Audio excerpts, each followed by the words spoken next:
Live from the Toad Hop Network studios. In Hollywood, this is the ToadHopNetwork.com. A place of our own without a lot of parents peering down our backs. Radio worth watching. And here we go.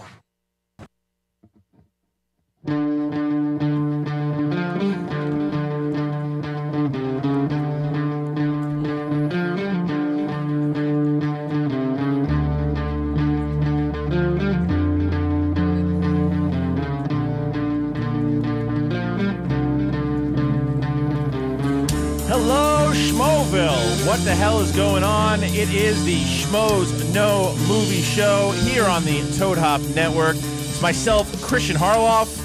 And I am Mark Allison. You are. I feel like climbing a very tall building, perhaps the tallest building in the world, after listening to this intro music. Pretty good, right? Yeah, Mission Impossible, right? Yeah, there's a lot to be. This is a very special show.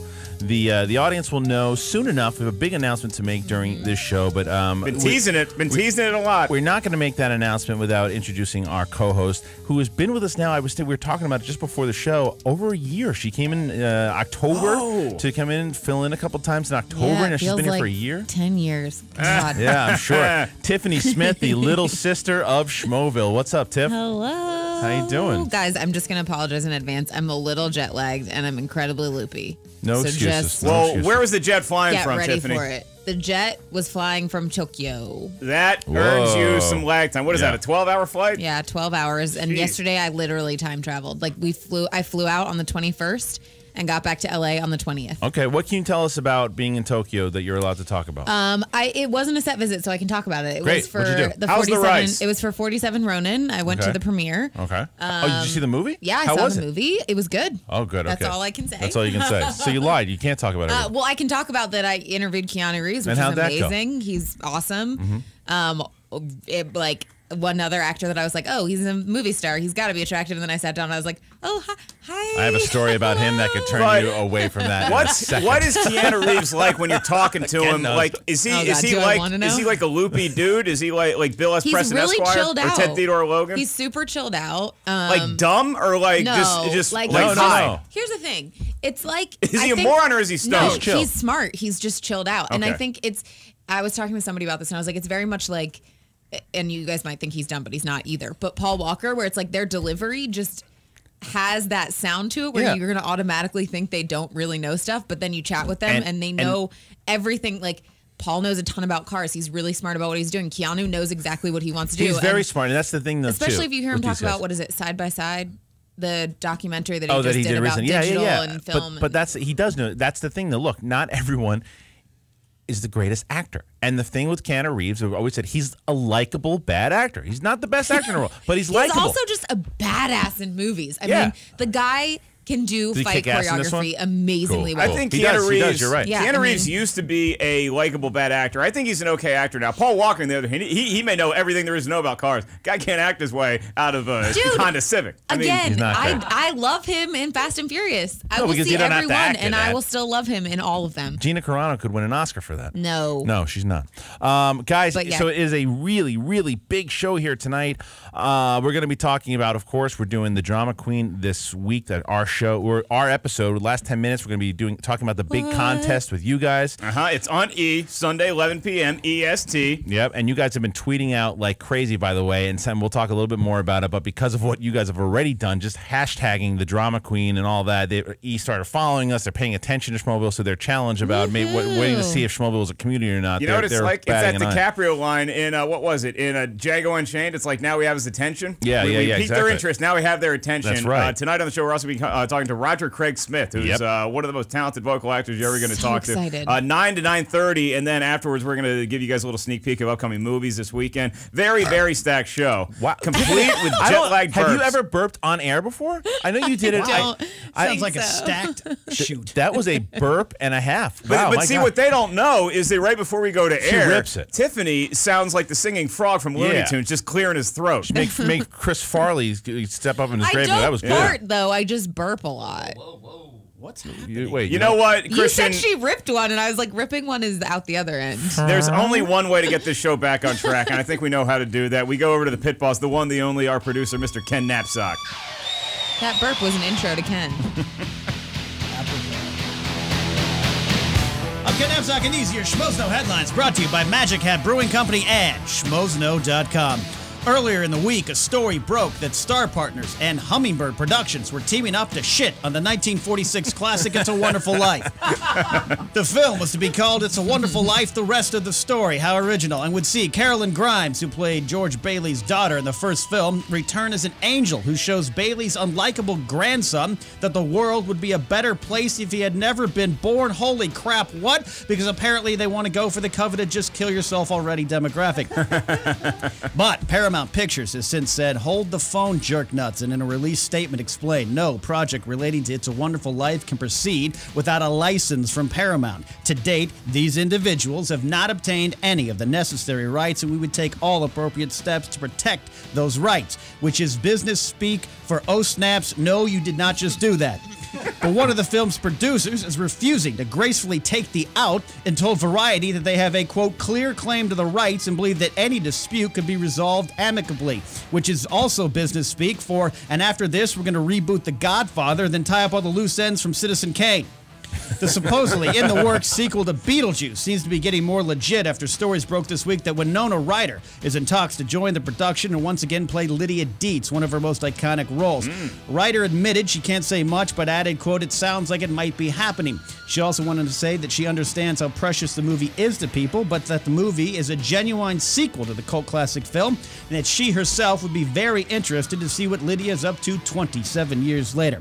Now, if you grew up in the 90s, you're probably waiting for my joke about Ryder's spat of embarrassing legal troubles that made an indelible mark on the pop culture joke book, but not gonna happen, because if you grew up in the 80s, Ryder is one of those actresses you will forever have a crush on, so if you want to make fun of her, say it to my face, Hollywood and La Brea, I'll be there in 5. And Winona, if you want to meet up at the B-Dubs across the street after the show, I won't tell Jennifer Lawrence if you don't. Oh my God. You're so in love with her. Looks like there will be a Die Hard 6, and the man supposedly hired to write it, Ben Treblecook, has said that the story will include strong, direct connections to the first film, with John McClane going to Tokyo at the invite of the Nakatomi Corporation to commemorate the 30th anniversary of the events in the first film. Violence then ensues. He also said we can expect a return of Samuel L. Jackson's character Zeus from the third film. What he didn't say, but probably should have mentioned, that the real reason to make a sixth film is that Bruce Willis wants to get paid to take a nap. Batman scribe David S. Goyer has reportedly pitched a movie franchise version of the comic book series The Sandman to Warner Brothers, and rumors have Joseph Gordon-Levitt attached to star, because if he's not attached to your comic book movie, you're not doing it right. The Sandman is Neil Gaiman's epic cult favorite series that started in 1989, but if you didn't know that, don't worry, it's because you're dating someone. Hey! Paul Walker, known idiot, has claimed that an 8th Fast and the Furious movie is a, quote, guarantee, regardless of what the upcoming 7th movie does at the box office, and that Universal Pictures wants a 9th and 10th movie in the franchise. In a related note, I've just sold my spec script in which I invent a time machine and go back to 2001 to beat myself in the head with an Acura Integra, because I don't want to live in a world with 10 Fast and the Furious movies. Warner Brothers has picked up the distribution rights to the comedy The Intern, starring Reese Witherspoon and Robert De Niro. Good luck with that. This week, it is confirmed. This week, it was confirmed that more professional actors with various credits have auditioned for Star Wars Episode 7. This so-called audition process will be used by the film's producers to determine which of these actors they will hire to recite dialogue that Michael Art certainly didn't write. One of these actors, Jason Fleming from X-Men First Class, Kick-Ass, and Snatch, tweeted a picture of the alleged Episode 7 sides. The tweet was promptly deleted, and Fleming was promptly murdered to death by Lucasfilm. Just kidding, he's still alive, barely. The current but soon-to-be ex-Doctor Who, Matt Smith, is also rumored to have had an audition. Wow, actors get in auditions. Shocking news. Next, you're going to tell me that R2-D2 is going to be in the movie. By the way, earlier in the week, J.J. Abrams confirmed that R2-D2 will most definitely appear in the upcoming Star Wars Episode 7. Also confirmed, boys have penises, girls have vaginas. Mostly. For those not familiar with R2-D2, he was the plucky little astromech droid that turns out knew all along that Darth Vader was Luke Skywalker's father, but never told him, making him more of an asshole than Jar Jar Binks could ever have been. And finally, we at Schmoes Know would like to take a moment to pay our respects to Sid Field, who passed away this week. Thanks to his work, lessons, and books on the subject and craft of screenwriting, Field made people all over the world believe that all you need to write a screenplay is a 3-act structure, index cards, and a shitty premise involving a hitman who falls in love with a hooker with a heart of gold before he realizes he was hired to kill her. Sid Field was 77, but his midpoint was at 38. Wow. I was Ken Knapsack, and those were your Schmoes Know headlines, brought to you by Magic Hat Brewing Company. Pit boss. Kenny Knapsack. As always, the pit boss kills it. God, how long does it take you to write that? Just from one entertainer to another. Yeah. How long does it take honestly, you? Yeah. I usually start 7:30 Wednesday night. I finish about midnight. God, that 7:30 at midnight? Wow, good fun. Look at that. dedicated to his craft. He works Wow. hard. And you can tell though, He works hard but you for can, the money. but you can tell though. You can ask my roommate. Listen, you can tell that Tiffany's. Come on, you can tell that it was. He's been getting better as week in, week out. Like Ken is really like it was always funny, but like it's just getting sharp. And again, it's like being on stage. You know what I mean? The more and more. Well, nothing says committed joke writing like ask my roommate. Exactly. Well, It's it's true. a joke writing Who hates machine everybody? himself. Yeah. I always I write it and then I read it into a microphone and record it, and then I ask myself, would Mark Ellis laugh? Yeah. And then I just rework it. It's true. There were some good ones. But Or better, would Tiffany Smith go, ooh, stop it. Stop and then it, yeah. look away. Okay, we're not doing a goddamn documentary here, Knapsack. That's right. Now let's talk about this news. just He's wanted alive. my moment. He's got there's a lot of stories here. Let's start. Look, the one thing that I want to say, shame on you, Ken Knapsack, is that the Fast and the Furious. I do want to see more of these movies. Yes, very much so. Like, Why I we're guess- not friends. Because did you see the last two? Yeah, I saw 5. Yeah. You didn't like 5. You don't like anything. You know what? I don't know why I asked you questions. Because the last two. That was like you're like a kid reading your Choose Your Own Adventure, and you just went into the cave with the bear. Like you're not coming out of that you're alive. not. I'm talking to someone who's never seen Gremlins. But if you talk to a guy like me, when we totally witnessed the revitalization of the Fast and Furious franchise with the 5th one, and then the 6th one was even more crazy and over the top. Is it silly? Yes. Is it stupid? Of course it is. Does it have great actors? No, it does not. But my God, it's just entertaining popcorn. That's what it did. And I love the way they position these movies as kind of the kickoff to the summer. Yeah. You know? Well, and I think it's really been like when you look back at the first one, in my mind, it was Point Break with cars. Right. Kind of started out that way, and now it's gotten progressively more and more ridiculous and over the top, and now they've kind of turned into like superheroes. It's like a superhero jumping comic and flying, book movie. whatever. Yeah. And every time I watch it, and I rewatched 6 a couple days ago, and literally I caught myself with the biggest grin on my face the entire time, and I'm just like, it just does that. I That can't is the help perfect way to sum those movies up. You feel like a little kid watching them. There's so much fun. The last 2 have been a lot of fun. So I'm glad there's going to do more. And until we watch it and go, okay, now I just can't do it anymore. Then I think it's time to pull the But plug. you know right what? now, And they even fix it when that happens, because They do. Tokyo Drift was and they fixed it. and they fixed it. They But actually made James it a won. film that you should see now because of the prequel sequel structure. And what's great about these movies is that like I didn't like 6 as much as I liked 5, but Really? but the after the credits scene, I won't spoil it for anybody. When I saw that after credits scene, I was like, you know what, you guys can make as many of these fuckers as you can churn out. Well, we actually have a breaking news story actually that is on schmoesknow.com right now. There is a good possibility that someone that we had on this show recently, I love when you get into this voice. I don't When know you get what into Mark is doing news-breaking right now. Harloff voice. Norman Reedus, who is on Walking Dead. Daryl from The Walking Dead, guy with the crossbow, called into our program recently. There is a role. Apparently, he might be linked to the new Crow movie. Whoa, that's big news. Now, is he going to be the Crow? We don't know. There is the No. role is of James. Apparently, is the name of the. Now that's interesting. If he's playing a guy named James, because the original Crow that was played by Brandon Lee and others went by the name Eric Draven. Right. Hell of a guitar player Right. in life and a hell of a vigilante in death. So I will still love that will movie Norman so Reedus' much. character James take that path? I guess we gotta wait, but he's gonna be in the Crow. That's where it's highly. Was Fassbender rumored a while ago? Did I make that up? Somebody else Hiddleston was. Oh, Hiddleston. But again, so we don't know what the role is. We just know that he's up for a role in The Crow. So that is on schmoesknow.com right now if you want to check that out. Oh, it is The Crow? Oh, wait, come here. Because you weren't sure. Come here. Yeah.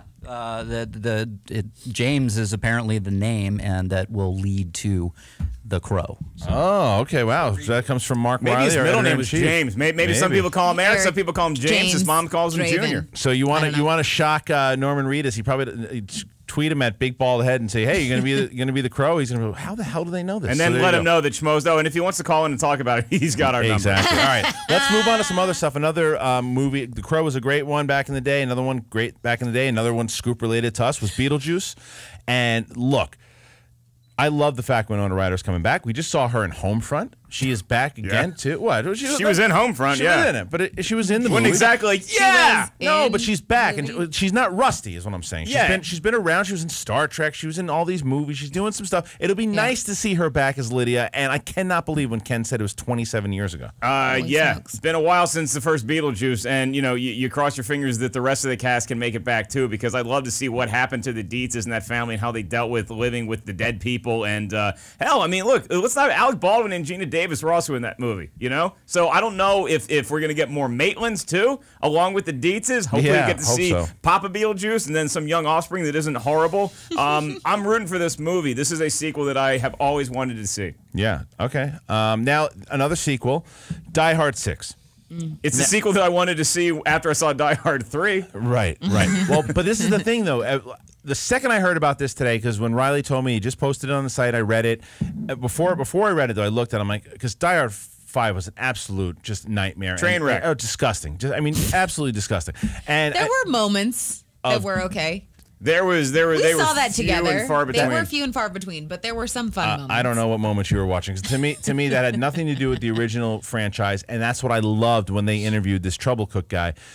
What he said about what he's doing with the movie, I've always said McClane has to be on his own. He's got to be on his own. He started on his own. You don't always need a Lethal Weapon movie, and he wrote in it's going to be him on his own. Are they going to ditch But his they son, just said though? Samuel L. Jackson. Said Samuel Jackson will be almost like what Al was. They're still in contact with each other. Are they ditching the son? Yeah. What's that? Are they ditching the son? I hope so. That did not work at all. That son thing. So I didn't hate the son angle as much as you did, but just the movie overall just didn't feel like a Die Hard movie. More so than whether McClane's on his own, he's working with somebody else. I would back to Nakatomi. The overall tone would be great if he goes to the head of the Nakatomi Corporation. That's what it is. Japan. Yeah, they said it's going. It's basically what and then the there's like a German said. Pawn shop in Tokyo that the Groupers run. Apparently, what it is, it's like they're celebrating the anniversary. They're celebrating the anniversary of him saving Nakatomi, and he's there, and something else happens while he's there, and he's got to go. It's him all. You know what? You already. I got cash in my pocket right now. Right? Here's that's my $15. right. Yeah, that's what I'm funny. saying. So that's the story I want to hear. I want to see. I want to see that story, like him on his own. John McClane again. Take me back to the roots. And it sounds like this Trouble Cook's got it. Let's see. All right, Tiffany, this is a question for you because I know nothing about this Sandman thing. Well, I know a little bit. You're married. Neil Gaiman, DC Comics, Vertigo, and it was a really cool comic. I actually own a couple Sandman graphic novels that are hidden away in my closet at home somewhere. Okay, and I don't know that I ever actually read them. Not dating anyone. But this isn't the Spider. Shut up. This isn't the Spider-Man thing. This isn't Sandman from the Spider-Man, or it is? No. Okay. Different company, kiddo. Marvel versus I know, DC. but that's what So I did a review of what started out the whole Sandman franchise, Preludes and Nocturnes. So if you have not read that and you want to get a little bit of a backstory on who this character is, because also Sandman Overtures has just come out, which is Neil Gaiman's new comic, which was a huge deal to come back because everyone that's kind of what introduced him and made him such a big name in the industry. So it's basically the story of the Sandman who, aka Dream, aka Morpheus. The guy from the Metallica song. I don't know. Enter Sandman. All right, moving on. All right. But sorry, thought I got a fun rock moment there. One of the coolest stories ever. You get to see this character who has powers and kind of flows through dreams to see other people's lives and all kinds of interesting stuff. And if they're talking to Joseph Gordon-Levitt to play Dream, no. Why not? He doesn't. The way Morpheus is, he's much more like a Tom Hiddleston, tall and not. That just because he's short, but there's like a sexiness to him that I don't think that. So PETA from the Hunger Games, Josh Hutcherson, should not be playing. Not play it. Sandman. He's like wafy and lanky and kind of like I'm doing these weird body movements. But do you think now being a comic book fan and sticking to the lore, do you think that they could switch it up and other people that are not into the comic books can get past the lankiness they have and all that definitely kind of been talking for a long time about doing a Sandman film, TV series. There's a lot of effects that I think would have to go into it because there's so much magic and we got computers that can do that now. Well, but it's making it look legitimate and viable, and for those people who are so attached to it, because it's such a loved comic book series that, you know, it's different than a lot of other ones. It's a totally different vibe than superhero comics. Yeah, but I don't think it's the total downer drip that Watchmen was either. I think that there's a lot of cool, and Watchmen isn't a terrible graphic novel, but the movie just kind of bored me to tears. It's not serious, but it's dark. Like there are some scenes in Preludes and Nocturnes, which Ken heard me talk about these, where it's like unstacked. There are some terrible things that happen, and they're gory. And before I read Sandman, I was a little bit intimidated to read it because I'd heard it was much darker than a lot of stuff I've ever read. DC seems to go a lot darker. Yeah, for sure. Yeah. I mean, I think that's what they're known for and what they're really good at, which is why, you know, they can do a whole month of villains, because they are so good at developing the darker characters and delving into that. Well, it's going to be hard to get your boy Hiddleston to play Sandman because he kind of has a Marvel franchise he's dealing with. I'm not saying him specifically, but someone more like that. Yeah. Well, Riley, can you come here for a second? Can you tell me what's this Spider-Man story that you posted today? Because I didn't get a chance to read it. So Sony is saying that they are going to they want to basically take their Spider-Man franchise and turn it into the X-Men, meaning lots of spin-offs. Venom, Carnage is on the table. I was talking to my buddy today. I like all those people Hunter. You're mentioning. Yeah, you know, but what other characters are there in the Spider-Man universe that aren't villains? Now thank you, Riley. That's my thing, is that. Is this them saying, okay, now look, Star Wars is going to have their own, you know, multiple movies now, and Marvel has their own multiple movies with, the Marvel studio has their own multiple movies. So, do we need to do something now? Because are they rushing it? Because is anyone going to care about all these characters? I think their that's own something movies? where it's like they should do the same kind of thing they're doing with Netflix, where it's like, we're going to do little mini series and see how people respond to these characters, and if we can do something awesome with them, and then go from there. Everybody else that's doing this, and Riley just made a great point, it's like you got to have a level playing field. You can't have all these villains going after Spider-Man, and I don't really care to see any of the other Uncle Ben, spoiler alert, kind of ain't around anymore. I don't really care about what's happening with Peter Parker's aunt on a day-to-day basis. Again, I did like the first one. Josh the Intern's head is spinning. I thought it was great. But the second movie, I thought it was great, JTI. I'll tell you what, the second trailer, second movie's trailer, it's not doing it for me. I don't. Wait, you're talking about the Amazing latest Spider-Man. one? Okay, I thought we were going way back. I think it looks badass. No. I think Electro, Jamie Foxx, I think it looks awesome. I think it looks silly. I think it looks like another version of Edward Nygma from Batman and whatever, Batman Forever. And I could be proven wrong, but I just from what this trailer looks, I'm just and if that doesn't work, I don't care if I want to see this villain gotten movies. like on board the Spider-Man film franchise. Yeah, it's never like I've never. Has he ever been your guy though, like in comics? Well, I mean, I was always Peter Parker. Hey, you know what though? There were a couple other superheroes that have hung out with Spider-Man over the years, and if this is a way to get the Punisher back on the big screen, I say do it. If we had how about the Venom versus Punisher? Two guys in all black with their logos on their chest. God damn, I'd pay to see that movie. But we can't though. Why not, Christian? Punisher is owned by Marvel, right? That's why. And Sony is Spider-Man. It's Fox.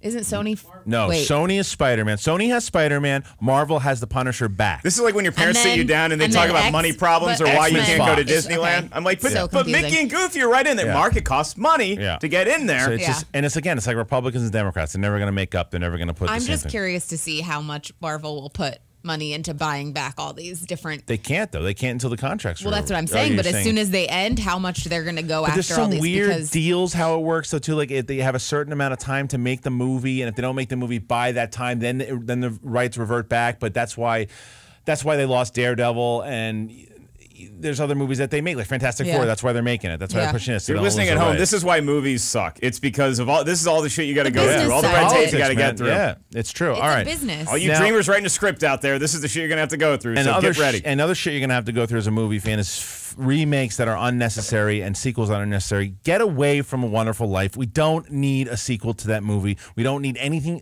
It's a classic. Let it sit. Why do you need another one? Make it. They've done. That's weird to me. They have done tons of movies like just rip off the premise of Wonderful Life in general. Just keep doing that. Don't tell me about his grandkids cousin's nephew's sister's brother's dog. I don't want to hear about it. Just leave it alone. Why not? It's an iconic film. And that's right. And keep it an iconic film. Leave it alone. There's iconic films that we really love those characters that we want to see where they go. Different though. This is a different. This is a movie that lives in the film vault. Leave it alone. Don't. And like Ken joked about too. Don't touch The Godfather. Don't touch Citizen Kane. Leave it alone. You don't need to touch it. And well, people are gonna care. No, it's the same reason that stupid ass Casablanca. I love Casablanca, but the remake was going to be made with Ben Affleck and J-Lo back in the day. That would have been assholes would have exploded. Oh, that would have been great.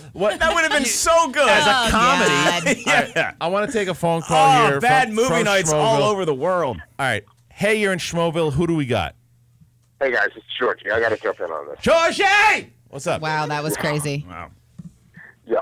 This movie, this pisses me off to no end. I knew the fact that this It's a Wonderful Life thing is even on the table really pisses me off to no end. The end of the film, George Bailey is the happiest man, the richest man in the world. Why? There's nothing else we need to know about it. I don't care about Zuzu's petals anymore. Like, the movie was made. It's a fantastic film. Leave it alone. This is scraping the bottom of the barrel for something that really won't do any good anyway. Generations will always see It's a Wonderful Life. Totally agree. Thank you, Jordy. Original. I don't think it tarnishes the original. I do. I totally do. I think that studios are looking at this too, and it's like, what's the last great Christmas movie that has really resonated with everybody? Come out. Love Actually is the answer. That was like 2005. And, other than that, but like when I think Love Actually, it's not the first thing I think of as Christmas. I think that is like a classic romantic kind of comedy thing. Oh, I watch it every Christmas, and I forget about the porn acting, and I watch it with my family. And then I'll find out what the Smiths do at Christmas this year when I hang out with you guys. But I think that I don't know that It's a Wonderful Life sequel because weird. It's like her isn't it like his daughter or granddaughter? I just don't understand. But why not just take the premise of it and make another movie that's again like look, Homefront by the way was supposed to be Rambo 5. Okay, they changed it up, and now it was Homefront. But let's take another call. But you want to see what happens to Rambo, don't you? You want to see that character continue. But what I'm saying is, you can turn around a script, and you don't have to like Rambo and First Blood is not a class. Yeah. It's a good movie. I love it, but it doesn't have that thing. All right, hey, you're in Schmoville. Who do we got? Hey, what's up, guys? I'll be Crackboy Ralph from Boston reporting for duty. What's up, my man? I love the way this kid comes on the horn every single time he calls. It's great. What do you got for us, brother? To also springboard off of the It's a Wonderful Life thing. Yeah. Why? I mean, this is what I love the 21 Jump Street joke where it's like, all the dudes from upstairs really have no idea what the hell are they doing. Exactly. We're just rehashing old things from the 80s. And it just feels like Hollywood is just becoming that way. It's just you're right. Thank you for the call, and he's absolutely right because what it does is it's just them going through their properties, and again working at a studio. It's from when I did, they would do that. They would look, what titles could work that we have in the old archives. Let's get them. Let's make them, and it's like just leave it alone. Take shitty ones that didn't work and that had good premises and turn those into movies. No. What? Not remaking bad movies because, as a sequel. You're saying not as a sequel, as something totally different. Something brand new. Like there's a movie out there that I know that I think Fox owns it. Mm-hmm. And the premise is great. The movie was horrendous. But if they could take that story, give it to new actors, revamp it a little bit, then you can turn a shitty movie into a good movie. I'm not saying that I'm lining up to see It's a Wonderful Life sequel. I just think that I'm not going to bury the thing just because It's a Wonderful Life is a classic movie. There's a lot of people that live out there that love It's a Wonderful Life and are actually interested in what happens to those characters. You can only watch the same stupid Christmas movie year after year before you're like, hey, I wonder what happened the next day or the next year. So if people want to see it, I don't think you should deny them that pleasure. I also don't understand why I feel like lately it's like when people do... Get out. Sometimes you can return to Oz. All right. So my guardian angel is Makuga. That's been my problem with my life. You're in trouble.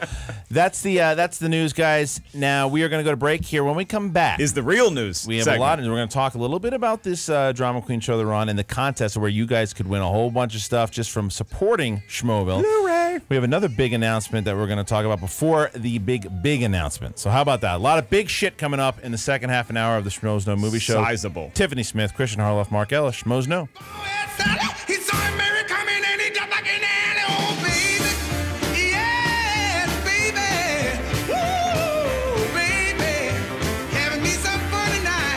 You're listening to the Toad Hop Network, radio worth watching. What's up, Toadheads? Hey, make sure you check out the Toad Hop store on ToadHopNetwork.com. It's a great way to support the network and helps continue to bring you quality programming. Quality programming, my ass. Can you see I'm recording you? Oh!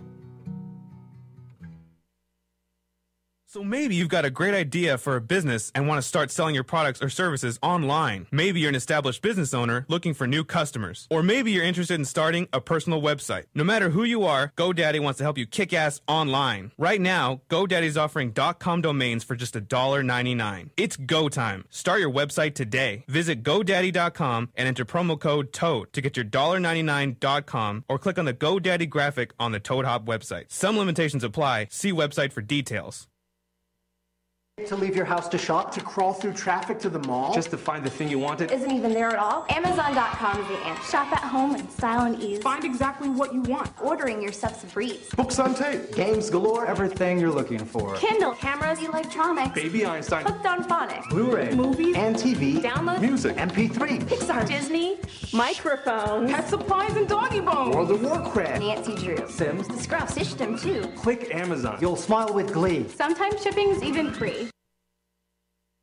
What's up, everyone? Sports Guru here. Sick of looking at the same old boring websites? Well, check out thenewsportsguru.com for all the hottest trending videos and all the biggest sports news. Become a VIP for only $4.99 and get premium access to everything the Sports Guru has to offer. The beautiful gurus girls, all my biggest sports picks, and much more. So get off that porn site and check out thenewsportsguru.com. Is that hunk of junk you call a car always breaking down and leaving you in the dust? Log on to Dyson-Motors.com and check out Dyson's full inventory online. With hundreds of quality cars in stock of all makes and models, you can find the next car of your dreams in minutes. And know you're getting super low pricing. Purchase a car today from Dyson Motors and receive a year of free oil changes. Bad credit? Worried about financing? Log on and get pre-approved in seconds. Go to Dyson-Motors.com and find your new car today. With GameFly, choose from over 6,000 titles. Play as long as you want and send them back when you're done. $8.95 to start, no late fees. Gamefly.com. Games delivered. You're listening to the Toad Hop Network, radio worth watching.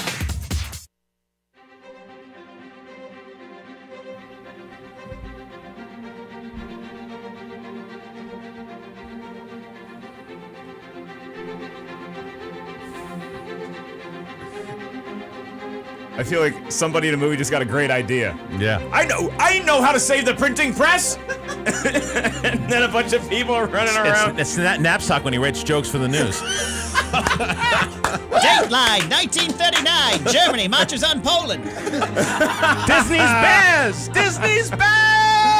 Welcome back to the Schmoes Know Movies podcast, where we're never out of great ideas. Over there is Christian Harloff and Tiffany Smith. I am Mark Ellis, and we want to give just a quick shout out to our favorite sponsor, Ripped Apparel. They make us these great t-shirts that we wear day in and day out around here at Schmoville. And if you want to get your hands on a Ripped Apparel t-shirt, go there to rippedapparel.com and type in our code. It is SK Dark World for the rest of November. You get $1 off the already incredibly cheap price of $10. It's a new shirt every day, and once it's gone forever. Be the ending of all the kids on your block with a Ripped Apparel t-shirt. So you can get t-shirts, you get sweatshirts, you get headphones. They have and posters, iPhone covers. It's fantastic, and they do they do movies, do TVs. Copster has a great shirt on. You can do all your Christmas shopping there. Copster, you can. He's got a great shirt, like a Jaws meets Dexter, which is really great. So, I mean, there's really a lot of good shirts out there from Ripped Apparel. Yeah, no, I'm going to make Ken guess all four of the people that are on my Ripped Apparel shirt. What do you got? It's like, Can I make a bet on what he'll get?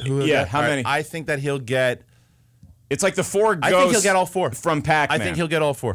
Skeletor. Yes. Cobra Commander. Yes, sir. Darth Vader. Very good. And Mumra. Yep.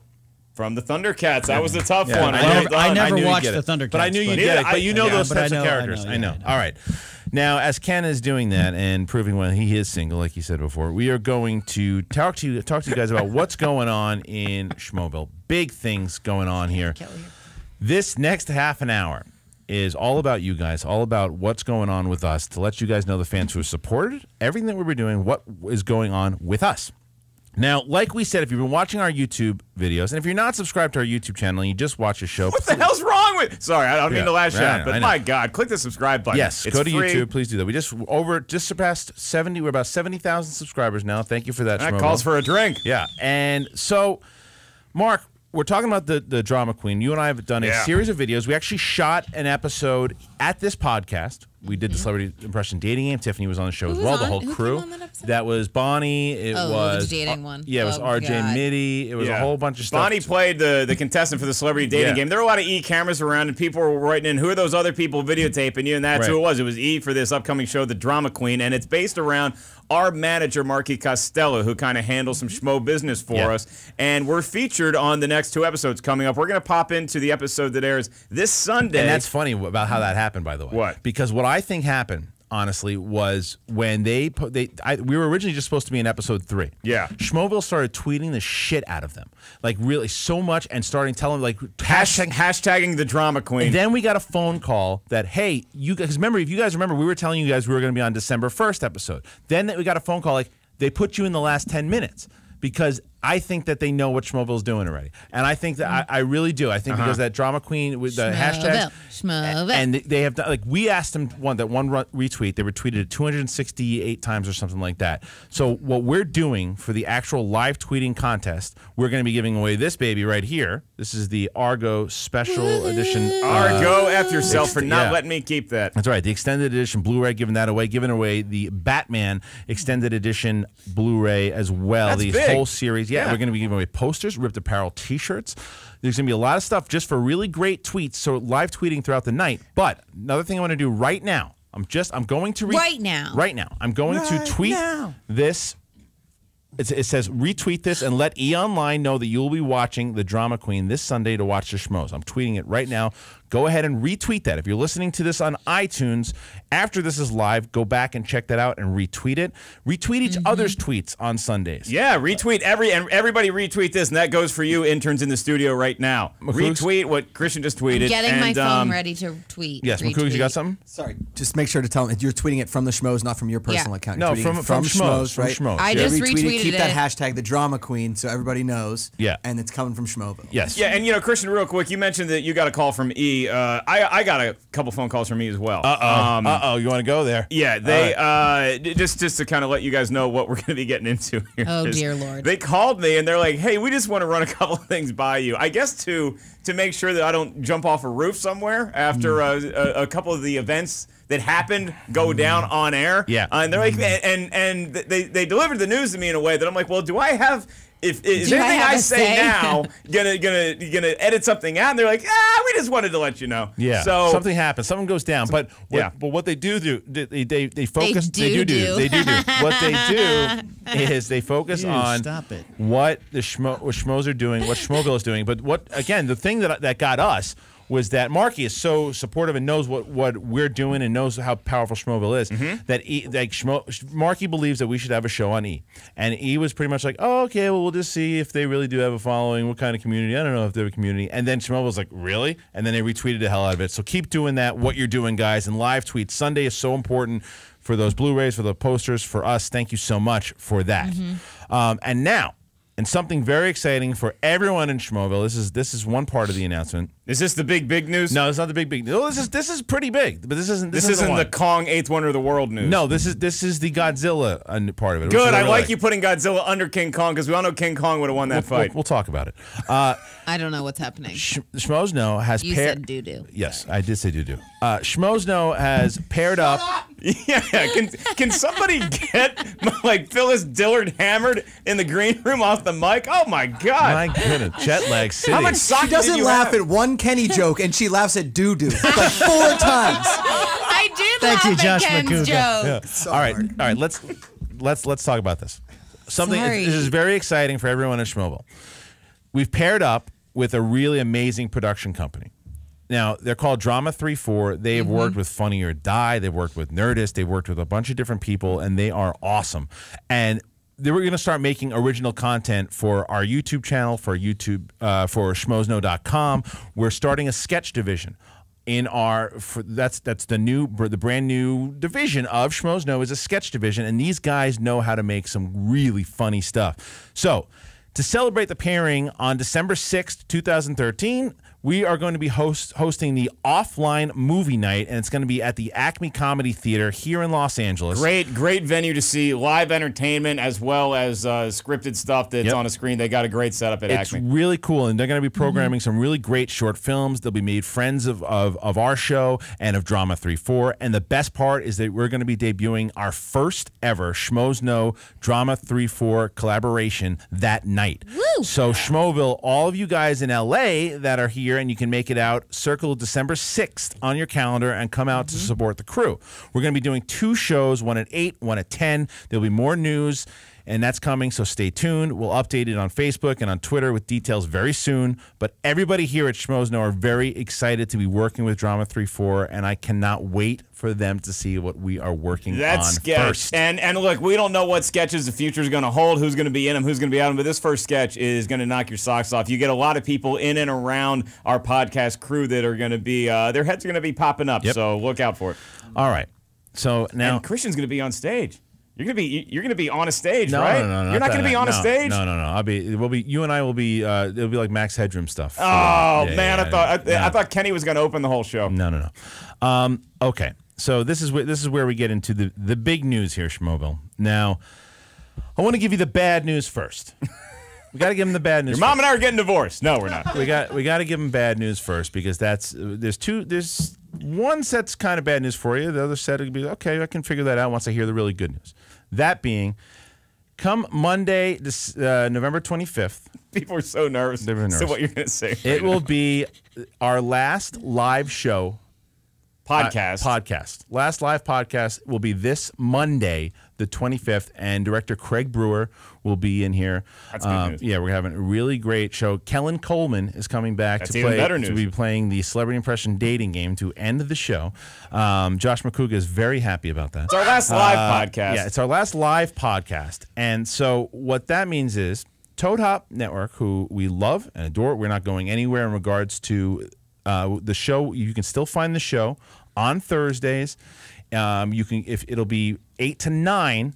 It'll be new episodes of the show. We're going to keep doing the Schmoes Know podcast. That's not going anywhere. Just the live podcasting, like how we're doing it in the studio right now, is going to be going away for a while. But you can still catch a new episode every Thursday on the Toad Hop Network from 8 to 9. 8 to 9. And so what that means is that when you go to Toad Hop on Thursday nights, and you'll be able to go and listen to the show, what we're doing. Now, what the positives on this is, it's tough sometimes to get like a lot of the celebrity guests on a live show because of their schedule and stuff too. It opens it up to get a lot more guests.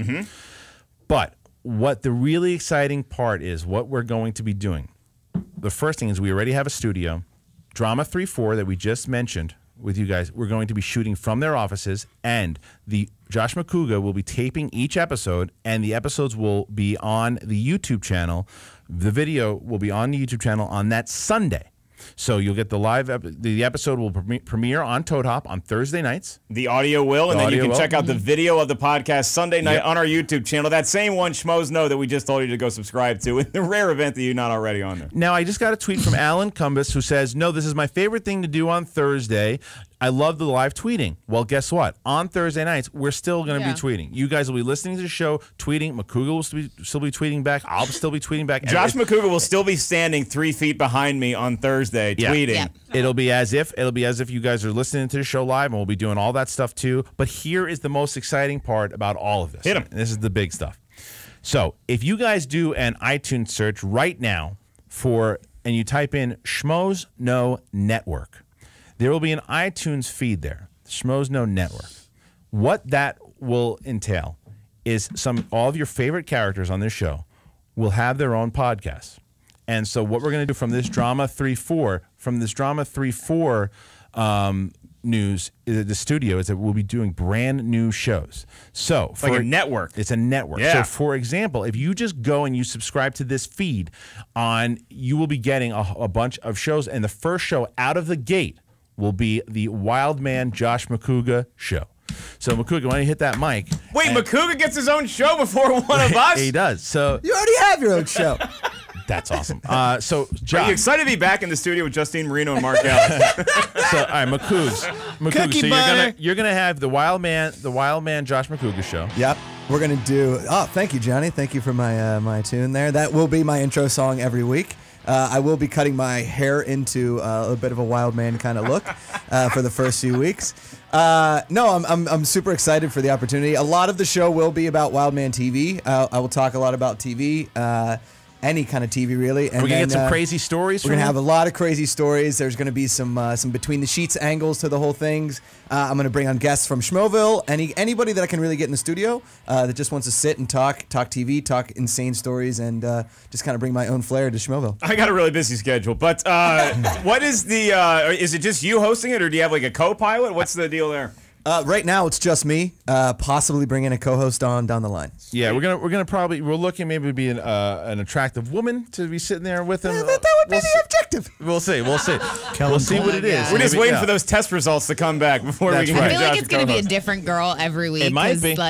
He'll hook up with them and then they won't be able to come on again. Yeah. How did the They'll plot be like, leak? oh, did you hook up with her? We had to get a new one. Another question, by the way, that again I know Schmoeville has a lot of questions. We want you to call in with any of these questions, like the one I'm about to read. At M4KE Shift Wings says, so wait, no more calling into my favorite podcast anymore? No, not true at all. What we'll be doing as well is not true. So what we'll be doing, again, when we are broadcasting, we're going to let you know through via Facebook, Facebook, carrier pigeon, what we're talking about, and you guys will be able to Skype in, talk some stuff. We're going to be able to have you guys call in. Calls from Schmoeville, still going to happen. And again, you'll be able to hear it as it's going on. So that is one thing. But again, so let's say when you subscribe to the Schmoes Know Network, you get the Wild Man Show. Okay. Then another show you're going to be getting, Tiffany, I know you're very excited about the announcement of the Finstock Initiative. Yeah. Bobby Finstock with his own radio program. Bobby Finstock is going to have his own show. It's going to be him and JTI sitting down talking talking about God knows what. No. Tweet Bobby Finstock and at Bob Finstock and let him know how excited you are to how excited you are for him to have his own show, and then we have some questions for Come his around on this side where the camera can see. Because I want to see the look in this child's eye when he hears he just got his own nationally syndicated podcast with Finstock. What the hell are you animals going to be doing? I'm going to be doing a lot of controlling, and hopefully. You think so? Listen, I don't think so. He means trying to manage. I am going to try to manage, and this is going to go well. Yeah. If the FCC is involved, then we're doomed. Okay, that's the only thing I can say. So we're gonna have you basically. You're gonna be saying, "Oh my God, I can't believe you just said that" every 20 seconds. Yeah. But what's Finstock going to be? What's Finstock going to be talking about? Only God knows. Okay, so Tiffany, you know how to pronounce his name, right? Tiffany, would you ever be a guest on Bobby Finstock's show? Only if I could bring a bodyguard. Okay, that would be a lot of fun. So Finstock has its own show. Wow. The Wild Man Josh Makooga has his own show. So, and another show I want to announce is the Riley Roundtable. Hey, Riley! Mark Riley is going to have his own show as well, and that will be a little bit more in the vein of what we do here, but it's going to be, he'll do like special, if you go to schmoesno.com and see special articles, and what Mark Riley used to do before he took over duties as editor-in-chief, I said, Duty, you going to laugh? No, Duty's not funny. No, she'll laugh in 9 seconds. Duty's not as funny as Do-do. what you do. But so when you have the Riley Roundtable, what he's going to be doing is talking about a specific. Let's say it's about like Superman. Riley, you want to discuss a little bit about what your show could or could not be? And I know it's in the baby stages right now. In the baby stages, yeah. It's basically taking. We'll take a hot topic. Maybe there's a Star Wars Did casting. you say hot topic like The View? Okay, He did say hot topic. Tiffany, I never leave. thought I'd say this. Can Bonnie Somerville come here? She's a nice girl. All right, come on. Yeah, so we'll take a topic like maybe the Star Wars title comes out, and the Riley Roundtable will talk about it. We'll dissect it. I'm sure we'll be talking a lot about Batman and Superman, Batman versus Superman, because it's not really a Superman sequel anymore. So I'm gonna rant about that for an hour. I like that you look me in the eye when you say that. Yeah, I'm that's gonna right. rant about that for an hour. That's right, Tiffany. DC All Access. Well, here's another thing, by the way, and good, and we take comments all the time. Gibbsy316 said he's a big fan, but the show was a lot better when you guys would talk movies the whole time, and guests aren't always great. Well, listen. How about blowing out your ass? We worked hard on on this show. What do you mean? I don't agree with him at all, but I am going to say that I like the honesty. It wasn't trollish. Well, no, actually, no. I appreciate the comment because it actually means that he likes us more. Yes, and that's I think what it's going to mean also. Thank you very much. What the new format will do is that you're going to go back to the style to where it's going. The setup is so cool at Drama 3-4. Mark and I will be sitting on these really awesome couches. Tiffany will have a seat on the couch on the other side too. There's a good side. We're big time Hollywood casting. She's going to be in a cage. And Not sitting on a couch with Finstock, I can tell you that. No, you don't have to. And they're really comfortable. It's a really good setup. The whole crew will. It's going to be a lot of fun. Like the way it'll almost be like a cool little hangout. You guys are going to like the setup.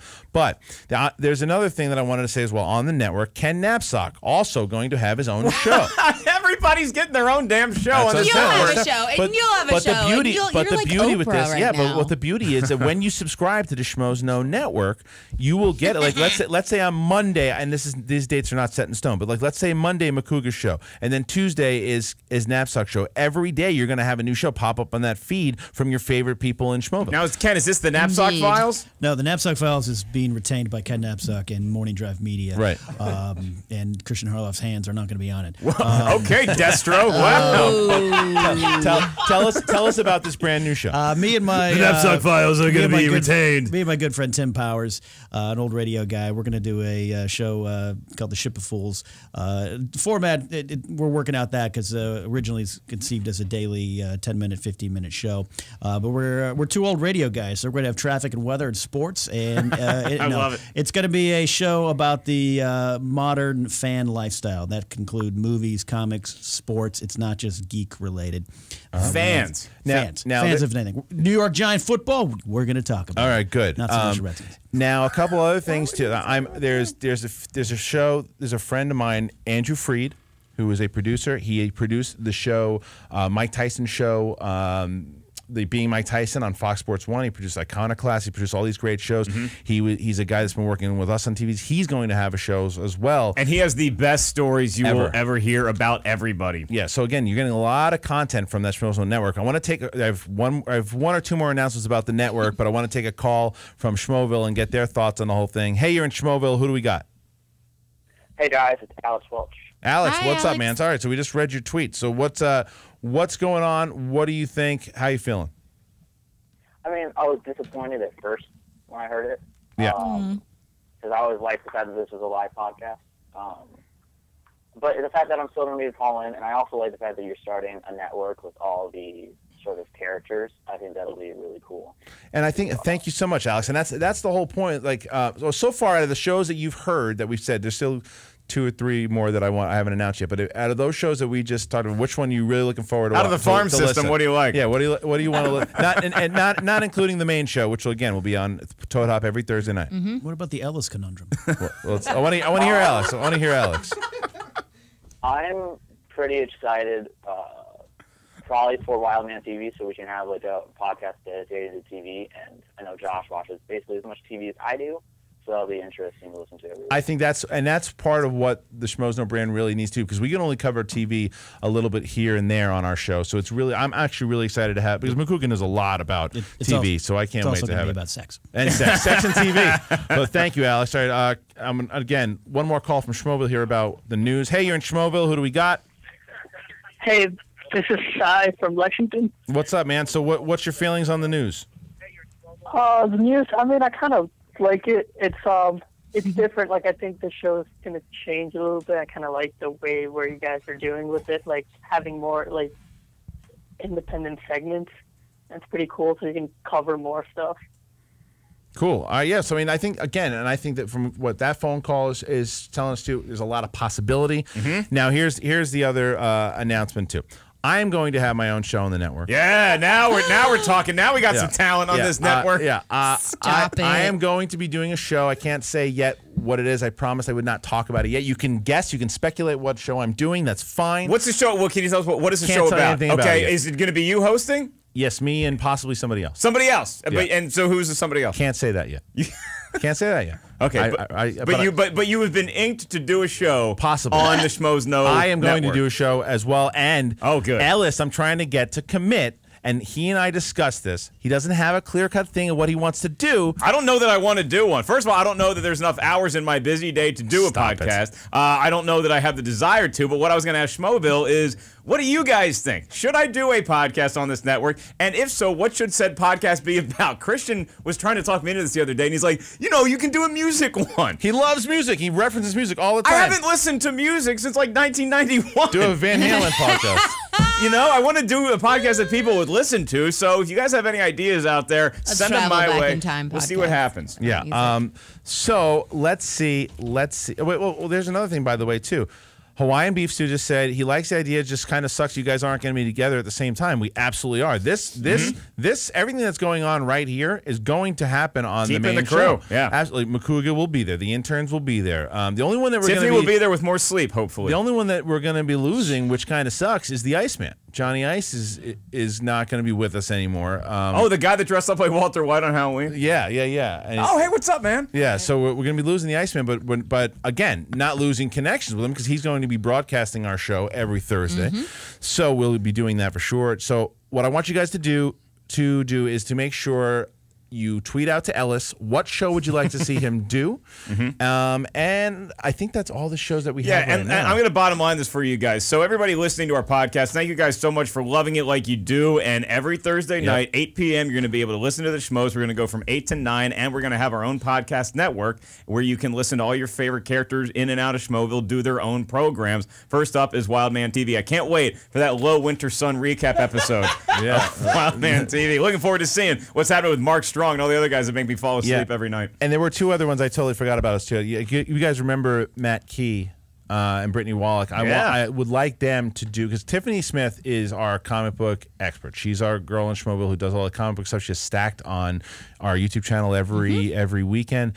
Tiffany's very busy. She does a lot of stuff, DC All Access. So it's going to be hard for her to commit to a full podcast. But that's not to say that if we can get Matt and Brittany to do a full podcast, that Tiffany can pop in, lend her knowledge on comic books, and we can do stuff of that nature. So you'll see all of your people, and I want to might even give the interns once a month a recap show to talk about the big show. Oh, once a month. Okay, once a month. Yeah. Give it to them once a month. Yeah, the two interns. So it'll be like when Wayne left Garth, and Garth had to do the Wayne's World show by himself. Yeah, exactly what it is.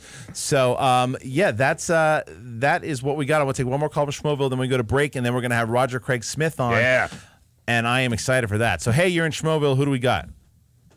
Ho, ho, ho. Looks like Bob Finstock might have his own show. The Finstock. I just wanted to tell you, Mr. Finstock, congratulations on getting your own show. Really excited about it. Now, what will we hear on said show? I mean, we might dive into. I might review a bunch of old Skinamax movies for the first couple of weeks. All right.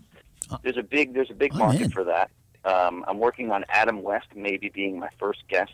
Wow, that'd be big. That'd be big. Who was the first one? Adam West. What? Oh, nice. All right. Is that now? That's not true. Who's really going to be the first guest? Butch Patrick, Eddie Munster, the original Eddie Munster. Now, who's really going to be the first guest? It's probably going to be me talking to a microphone for a while. That's right. But you also have the intern, and Bobby, as soon as you called in, Josh ran over here and grabbed the headset just in case he needed to know anything. Yeah. What is he going to be doing? What's his role going to be on your show? He's going to be throwing questions at me, and I'm going to be answering them. But they're all going to be predetermined. Okay, so are you guys going to have another Rocky battle? So he's just reading off of a pice of paper for you, is what you're saying. For the most part, well, he's very. He's a very good counterpart of mine, and we work well together. And I think we're going to come up with some fantastic ideas. We're going to surprise a lot of people. Now, Finstock, we've seen what you do to this poor kid on the Schmo Plus videos. You had him running around in loops in the last Meet the Schmoes episode and his episode. You got him and Copster in a lot of trouble. Will JTI be getting in a lot of trouble on your show? Oh, absolutely, 100%. Okay. I know a lot of cops though, so he'll probably just get a slap on the wrist here and there. Okay. But he's going to probably get arrested. All right. Well, look, we look forward to having you on the network. The network is going to be launched. Yes, we do. Will you have Tiffany Smith as a guest on your show? Yeah. Well, I mean, we're going to have a topic on her, a 5-minute conversation on her every single episode. What would one of the topics be? What she wears. Do you like what she's wearing tonight? Yeah, the polka dot top. You like that? Yeah, I'm really digging it. It's very I don't know kind if of. you let him- It's like does she have Dorothy shorts on or pre-Wonderland. Well, say that again, Finstock. Does she have shorts or pants on, or is that a dress? I'm not really sure what that is. I can't really see. You would like to elaborate to your lover? No, ew, that's gross.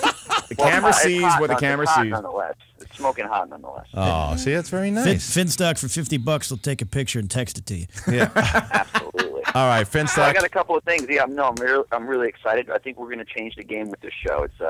It's going to be monumental, and we're going to discuss everything, racism, sexism, fascism, and everything else that ends with an ism. Okay, well, look, we look forward to having the Finstock Initiative on the Schmoes No Network. And by the way, I love the hashtag Schmoes No Network. It really works well. Popping. Hashtag Schmoes No Network. Huge. But again, and it's going to be starting pretty soon, so make sure, Drama 3-4. We are so excited to be partnered with those guys. Mm-hmm. We have the studios. So I'm telling you, Schmoville, this is a good thing. Go and subscribe to the Schmoes No Network now on iTunes. There's nothing. The old episodes of this show is up there now. Eventually, those where the new ones will go. But you're going to hear about it. So we'll be right back. It's a huge day for Schmoeville. Thank you, Finstock, and we're happy to have you on the network. Okay, guys, so at 2-3 minutes from now, so excited that we get to talk to Roger Craig Smith, the voice of Batman from Batman Arkham Origins. Say it, fucker. We'll be back right after the break.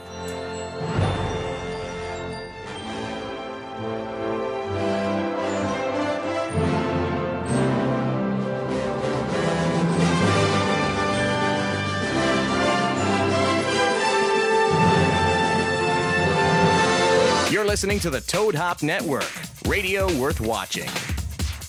What's up, Toadheads? Hey, make sure you check out the Toad Hop store on ToadHopNetwork.com. It's a great way to support the network and helps continue to bring you quality programming. Quality programming, my ass. Can you see I'm recording you? Oh! So maybe you've got a great idea for a business and want to start selling your products or services online. Maybe you're an established business owner looking for new customers. Or maybe you're interested in starting a personal website. No matter who you are, GoDaddy wants to help you kick ass online. Right now, GoDaddy's offering .com domains for just $1.99. It's go time. Start your website today. Visit GoDaddy.com and enter promo code TOAD to get your $1.99 .com or click on the GoDaddy graphic on the Toad Hop website. Some limitations apply. See website for details. Is that hunk of junk you call a car always breaking down and leaving you in the dust? Log on to Dyson-Motors.com and check out Dyson's full inventory online.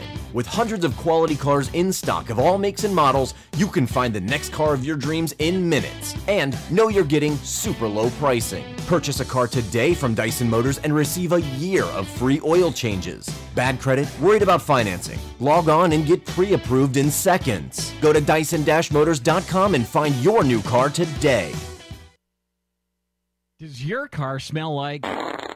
You need Scent Bomb. Does your house smell like? Get some Scent Bomb. Does the bathroom smell like?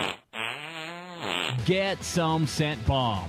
Go to GetSomeScentBomb.com today for the best air freshener you've ever tried. We are so confident that you will love Scent Bomb that we're giving away a free bottle to the next 12 customers that type in the promo code RADIO at checkout. If you're tired of weak air fresheners, try Scent Bomb. Scent Bomb is a concentrated air freshener, so all you need is just a couple of sprays and the smell will last for days. That's right, you spray it today and you still smell it tomorrow. We guarantee that it's the best air freshener you've ever tried. So go to GetSomeScentBomb.com and enter the promo code RADIO at checkout to get your free bottle today. There's nearly 100 fragrances to choose from, so go to GetSomeScentBomb.com. That's GetSomeScentBomb.com. What's up, everyone? Sports Guru here. Sick of looking at the same old boring websites? Well, check out thenewsportsguru.com for all the hottest trending videos and all the biggest sports news. Become a VIP for only $4.99 and get premium access to everything the Sports Guru has to offer. The beautiful gurus girls, all my biggest sports picks, and much more. So get off that porn site and check out thenewsportsguru.com. To leave your house to shop, to crawl through traffic to the mall. Just to find the thing you wanted. Isn't even there at all. Amazon.com is the answer. Shop at home in style and ease. Find exactly what you want. Ordering your stuff's a breeze. Books on tape, games galore, everything you're looking for. Kindle, cameras, electronics. Baby Einstein. Hooked on phonics. Blu-ray, movies, and TV, download, music, MP3, Pixar, Disney, microphones, pet supplies, and doggy bones. World of Warcraft, Nancy Drew, Sims, the Scruff system too. Click Amazon. You'll smile with glee. Sometimes shipping's even free. With GameFly, choose from over 6,000 titles. Play as long as you want and send them back when you're done. $8.95 to start, no late fees. Gamefly.com. Games delivered. Live from the Toad Hop Network studios. In Hollywood, This is the ToadHopNetwork.com. Enhances the senses, opens your mind. Radio worth watching. Radio worth watching.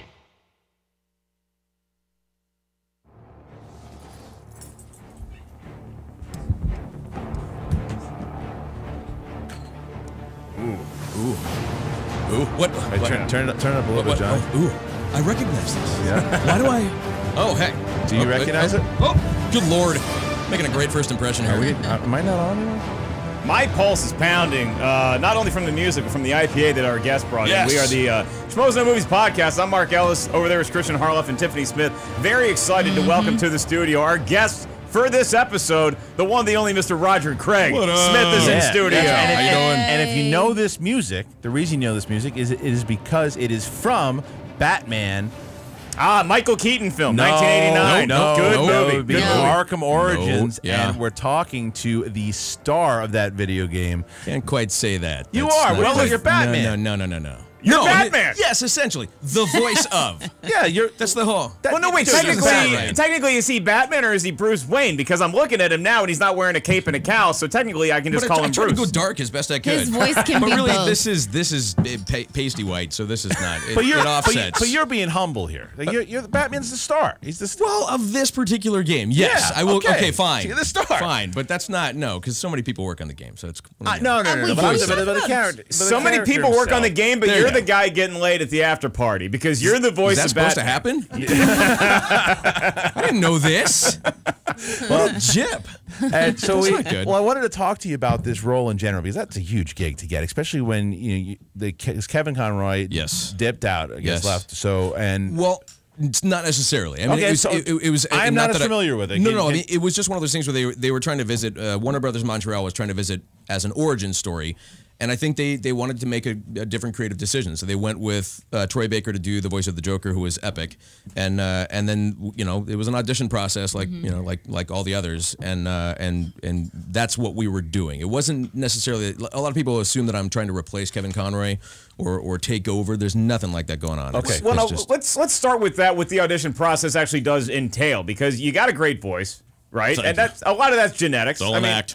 Did you get your throat massage as a professional voiceover actor? Is it a tea regimen? That I want to know. Yeah, like what do you do? What are some of the moves that because singers have a certain regimen? They're crazy about this. Are you like Journey, Steve Perry, just walking around with a scarf all day? He can't be that serious because he did bring scotch in, which is and like beers and IPA. not great. So scotch is wonderful for the voice. He only brought us scotch for you, so you give us some know. DC scoops. I'm not gonna lie. He walked in and was like literally my favorite guest just because he brought scotch in. That's all you need to Mission do. accomplished. Well, I'm glad you have hobbies, Tiffany. So, Roger, so what does the audition process entail for something as big as Batman? I mean, you actually go in somewhere, or is it something where you can just kind of Skype from home? They can hear your voice and say, hey, maybe we call this guy in. It depends. I mean, with something like this or animation, usually you're going in. I mean, because they want to hear what you sound like on their equipment. They want to, and it's also very protected.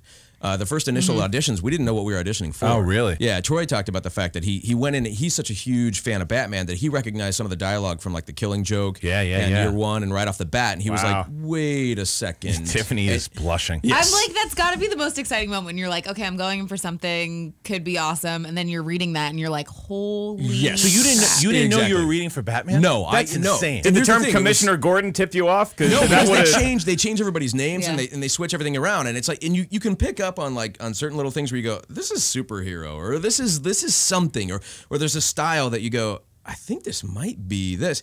But I knew right away when it was like, cool, could you pitch him down? Right. Cool, okay. could you pitch him down? That's what I was going to ask. Could you pitch him down? Okay. Did you know? Did you have an inkling the first time you were in? Did you have an inkling this might be Batman? No, the second time we knew. When the callback came down, there was like 3 or 4 of us that went back in, and we all know each other. I mean, that's the thing, and it's like everybody's like sitting in the room, kind of going, like I want you to get it, but I don't want you to get this. It was the line. I'm not wearing it. Exactly, guys. Swear to me. Is it a bunch of guys in a waiting room doing the Batman voice at each other? No, thankfully that's the no. question I have for you, though, because again, regardless of because you're doing the video game and Bale is out there. Yes. Bale is the Absolutely. guy. So what do you have to do to make sure that you are so different from, again, like you said, from Conroy and from Bale? Like what is and I don't know. Make it your own. And if this is obnoxious, by the way, then we're sorry, but that's what we do here. Answer the question. That's why I brought the liquor. But would you? And I don't know if you're able to do it too. Are you able to do the voice? Yeah. I mean, like absolutely. I mean, it's funny because you get very nervous. One of the things that I always voiceover's great for the fact that you don't have to see me. And it's weird when you're like, you're the star. And it's like, no. I'm like, this is like, when I do it in front of people, I always feel like, yeah, he's 5'5" and pasty white and going gray and balding and all that stuff. But and you like, do that's look your tough. Batman. Like, you're still Batman. You look like the guy in the group of friends that's like the shorter guy, but you're going to get hammered and try to punch a cop. He just little man's disease. It's It's that like guy in the neck. Yeah, from the knees down your mind. Yeah. I will admit. Yeah. I didn't really phrase that, but no. You killing Hobbiton. I get exactly. What? I'm just going off his joke. I'm going off his joke. Get this though. Now, like I'm gonna sidebar, but it's like one of the funniest things that's happening in the world of video games is all the mocap stuff that's happening. So they like actors to be usually the physical and aesthetic and vocal embodiment of their characters now. Well, I'm 5'5". I might not sound 5'5" when you stick me onto like Batman or any of these other like big dudes. But now they're all the audition process is like, yeah, put on the suit, all this stuff, and right off the bat they're going, how tall are you? And I'm now finding out I'm too short for voiceover roles, which is interesting. So weird. It's like the movie Rudy when the coach tells Rudy, "Kid, I wish I could put your heart in some of my players' There you bodies. go. I want to put that voice in some guys that are 6'8" that talk like a dandelion." I know, Roger. We're getting a lot of tweets here, though. Okay. Too. Cool. The tweet. I should have tweeted out that I was running late, and I apologize. You can still do it if you like. Don't tweet and drive. You're a good man for Thank doing you very that. much. Even if you're in the Batmobile, don't tweet and drive. I was just doing 90 with alcohol on my front seat. I realized it on the way down. I'm like, this is a bad idea. This could end poorly. The fans are asking for you to do some of your trademark voices. Okay. Can there's a couple ones that I know that you've done, and maybe we can start out with Batman because we'd love Go to for hear. So what if Batman was going to be talking about being on the Schmoes Know podcast? How would he feel about being here? We did something recently, just for the. I don't know if I should even mention that, but right, the Schmoes Know Schmo Plus. Okay. Schmo Plus. Okay. Yeah. So and I did one of the lines from the game. My favorite line from the game is Batman talking to Alfred because we explored a lot of that with their developing relationship and all that kind of stuff. And it's when he turns around and it's I forget some of the earlier portions of the dialogue. Tiffany's but gonna lose her mind. Okay, but he says, oh gosh, what is it? Oh, that is fear. That is why they hired assassins. I am the reason the criminals breathe easier when the sun rises. Tonight will not be my end, but it will be theirs. So good. Wow. So good. How about one line with the Joker? Something against the Joker. What's Batman runs? We don't really. I mean, like, gosh, there's how many lives did you just take? But we go into that gravel kind of thing every now and then. But, yeah. And really, I mean, we didn't work together. Troy and I didn't work together too much, which is kind of a good thing because I think that development of those two characters and how they relate to one another is more of like keeping that fascination. That and Troy and I are total goofballs when we're together, and we don't get a lot accomplished. Right. But no, I'm trying to think of like a good. I'm trying to think of like a good line for the Joker. And I don't really. I mean, like he really doesn't have like anything that I remember that was very specific. Whereas so much of like getting to work with Martin Jarvis, who was the voice of Alfred, who was an awesome dude. Yeah. That stuff to me is what I remember more because we also worked together in the same room a lot. That was my next question. So a lot of times when they do the voiceovers, it's just you in a booth. Correct. Like, is that what you did for Planes? We can get into that in a little bit. Planes too. was absolutely that By from the yourself. get-go. Okay, Yeah, but in Batman, you're back and forth with somebody. True. Only with Alfred, and a couple other times, maybe with Copperhead. There was like a brief session with her, and it was it just all kind of depends on what they're trying to get done. Okay. But typically, it makes sense because they're trying to isolate all the sound. I mean, like all the overlaps, we couldn't have that in a game because they got to kind of piece the dialogue together. But with Alfred and I think they wanted a little bit of like a sort of a tangible energy kind of thing, and it was neat because he and I totally hit it off. And he's a much older gentleman, but he's so accomplished. And Right. I was nervous as all get up because this is a British actor who is so like he's just awesome. But is he now your butler? No, I Right, wish. in real right? life, No, yeah. exactly. No, I could be his butler for sure. Right. And it was and it was neat because they said, "Gosh, you guys like totally hit it off." We were goofing around in between takes and stuff, but it was still like this respect that I had for him. But him also kind of being like, "Oh, look at the young pup," which is essentially what this portion of the Batman origin story was about. It's the fans are going nuts over it too. Yeah. So, Wait, you said his name was Jarvis? Martin Jarvis, right? Okay, Jarvis. so- yeah. but like- Now the Marvel tie-in, Yeah, right? can we, I was like, can we talk about a little Jarvis. bit the fact that, I mean, for Jarvis. most actors who get to do a DC film or animation or whatever, don't get to do both worlds. I know. But you I know. have. I know. It was nuts. Captain America, right? Fists on hips. That's because people, I mean, like, they ask about Batman versus Captain America, all that stuff. Yeah, it's nuts. And if anything, I was kind of remaining kind of quiet about it while working on Marvel's Avengers Assemble. Wait until the check comes. Go like, Yeah. we're going to wait until the check I- clears the bank kind of thing. Yeah, sorry, guys. Can I ask Batman his take on Iron Man 3? Oh, dude. Batman, you what guys is are that- going to what is kill that- me. Oh, you didn't see it? Didn't see it. I haven't seen. I'm like the worst film student ever. Well, Like you're when I busy, was, though, too. Well, there's that, but it's no excuse. Well, I mean, when I you're work too in the busy entertainment doing the industry, voice of so. Batman to see I superhero tell you, movies, we can it's give that a rough. pass. Okay, Fair enough. Fair enough. We got a request, and you can say no to this if Okay, you want. which one? But Call Me Roy 88 wants to know, in your Batman voice, can you say little bunny foo-foo hopping through the forest? Little bunny foo-foo hopping through the forest. There you go. So No, that's not quite that. I mean, Yeah, like, he's just it's gotta warming be up, the- yeah. But do you want like the Christian Bale? Like I want I want you. I want your Batman Batman. Arkham Origins. I want Batman little Arkham. bunny foo-foo hopping through the forest. So good. It's not though. It's the weirdest thing. It's He's like a dark right now, dude. DC, you're gonna get emails, right? They're gonna be like, "Hey, listen, if he ever Do that if again. you're ever around him, right after talking about Marvel stuff too, don't have him just butcher the character like that." Someone's going to add it like in So the video good. game now. Through a YouTube clip, he's going to be sitting there in Arkham, and it's going to be little bunny foo-foo hopping Yes. through the forest. Do you guys have any fun with that in the video game? Because you remember when like absolutely. Disney in the 90s, like the priest and the Little Mermaid got a hard on at the end, and then you see like these hidden things that they do. remember that? And He pointed out to me Now, recently. wait, it's also Yeah. now in the Yeah. but all that stuff's gone. But they have It's to gone have now. they have to Yeah. have fun Yeah. stuff like that in the video games, right? Like did you ever record a line of dialogue that you're like they're not Like they're just Easter fucking eggs. around? Dialogue. Oh, there were a couple because we were really exploring the character and they were trying to kind of find what this guy, how unhinged was Batman going to be? How Right, yeah. how raw was this version? And again, like kind of going back to what you were saying, like the Christian Bale version, all that kind of stuff. Yeah. We were very mindful of the fact that there's so many versions of this character, Yeah. and we have to kind of pay homage to all of that. Right, of But course. you can't step so far outside of like the parameters that we know as to be the Batman character. But we also can't do something that people go, what? How could this be Christian Bale or Kevin Conroy Yeah. or even Michael Keaton? But yes, there were a couple times that we were doing some dialogue where both Amanda Wyatt, the voiceover director, and Eric Holmes and I, we were all kind of looking at each other. I'm going, there's no way. I'm not going to say any of the lines of dialogue because some of it was just like, I don't think he'd say that. Yeah, like, I'm going to slightly protest here. And then, of course, Alan, the engineer over at Warner Brothers, I'm sure has all manner of blackmail that he could just destroy my career with. So Right. I'm very much a fan of Alan. Well, I mean, look. So there's a lot. I mean, obviously, huge franchise. Congratulations on that Thank one you. too. It's really. And, now the other thing is so Ezio. Is that Ezio. Yeah, Ezio. Now that is from Assassin's that's Creed. from Assassin's Creed. Si. Now that's what we're going to ask you for because a lot of Ezio requests here. Okay, too. okay. Can we get some Ezio before we talk about it a little bit? Sì. Requiescat in pace. Insieme per la vittoria. Copster is a huge fan. Copster the intern is turning just as red as Tiffany. He looks like a little schoolgirl. Look at him. His fist is against his cheek. He can't. I can't look at him when he does depends on the voices, version honestly. of Ezio I'm too, like- because it's one of like Ezio. The best part about Assassin's Creed for me was getting to do 3 games and explore that character over like 3 different sort of rough age ranges. Because when he started out, he was Father. What happened? I don't understand.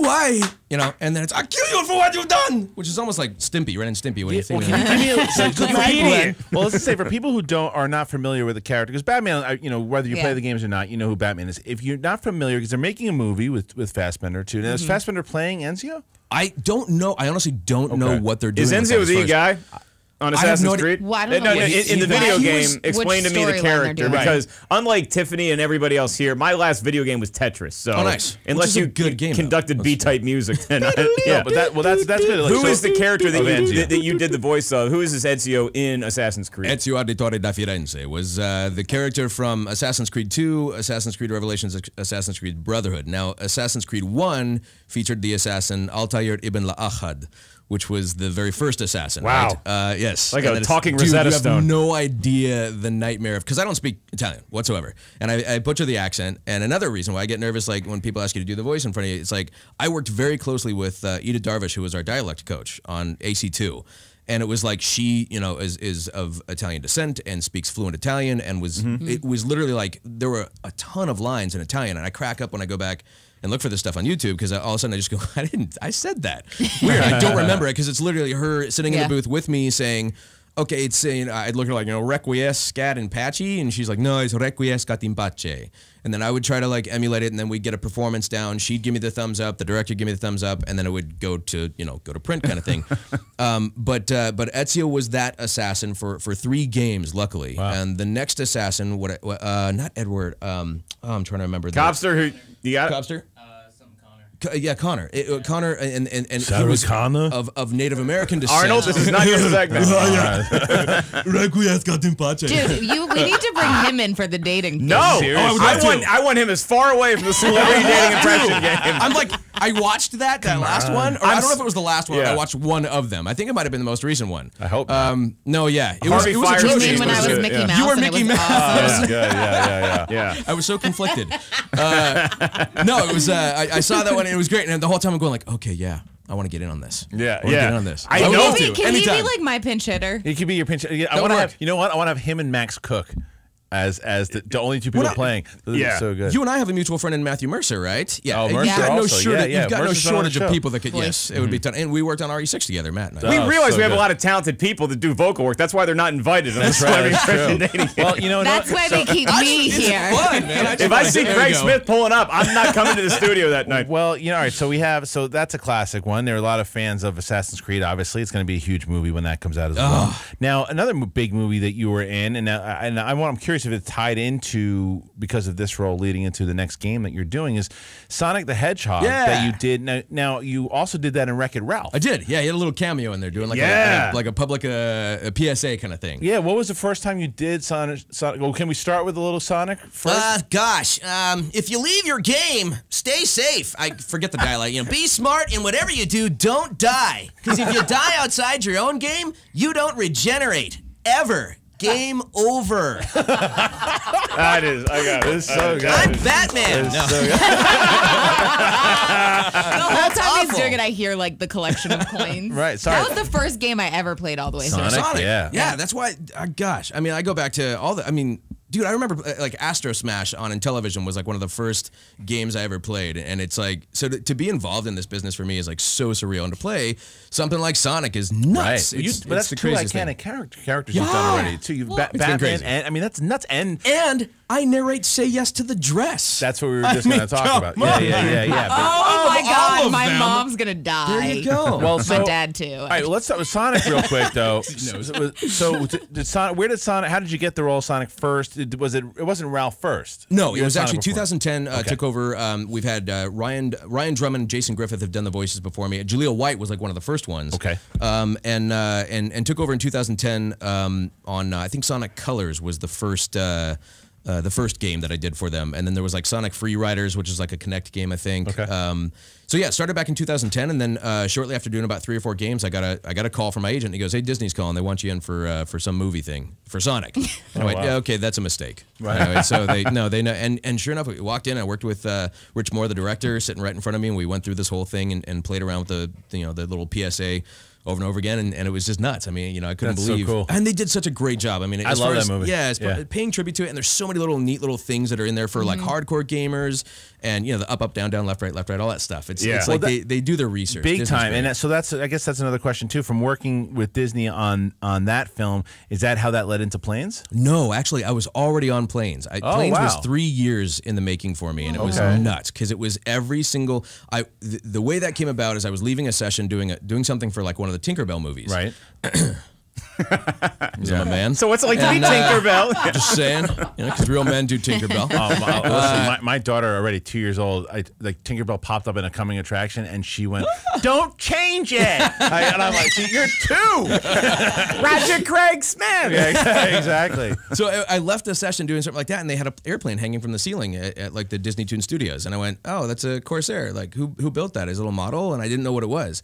And the casting guy that I was working with, Jason Henkel, I will name him. He's an awesome human being. Walked out and he's like, "So you know airplanes?" And I was like, "Yeah." And he says, "Cool." And I was like, "Yeah, you got a B-24 sitting over there. Like what's up with all the airplanes?"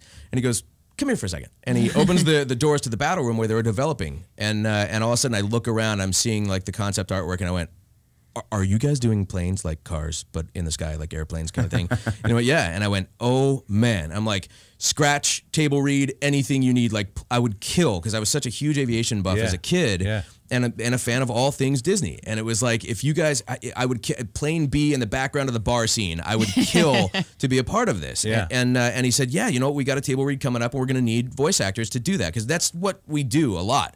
You know, and especially with the big animation features, we know you go in and you read, and they say, hey, look, we're looking for like Alec Baldwin. And you go, okay, so I'll try to do my best that. Or we're looking for a John Wayne thing. And we go in and we help them develop. And then they swap us out with celebrities, and we're very accustomed to it, and it's all part of the job. And I was just like, okay, I assume that's what this was going to be. We started, I was even doing some scratch for Dusty, the main character, at one point, the protagonist. And then at one point... And then Dan Cook stole it from you? Yeah, exactly. Cook. No, at one point they said, "Hey, have you ever thought about trying to do the bad guy?" And I was like, "Why not? Sure." And he was a very bombastic, like over-the-top guy at first, but we started scratching, and then at one point we did the table read in front of John Lasseter, and then it was like... That's cool. I missed out on my buddy Josh. Wait. That one you skipped over a little bit, though. Yes. John Lasseter. Yes. How do you calm the nerves down for that one? I mean, because that's the guy that runs Pixar, right? I mean, he's Exactly. that's the guy behind Toy Story and everything. Yeah. He is everything you could ever imagine him to be, the most down-to-earth, like unassuming, nicest guy. When he comes over, like he meets you after the table read, and he just walks over and goes, "Hi, John Lasseter." And it's not like, you know, hi, and he's not looking through you. He's looking right at you. And, having a conversation with you. Yeah, and he's just, I mean, he's a fan of all of these characters and of the process. Right. And so that passion, like you can just see it. And nobody, it's not a fear thing, but you definitely know what's at stake. Yeah. And I've had a chance to do it for about 3 times now on different projects and stuff. We're reading in front of him, and it's, you know, it's a little different now maybe because I got one in the can. Let me rephrase that. There's done, one done. But it's incredible. You gotta be lucky. We don't have any more breaks.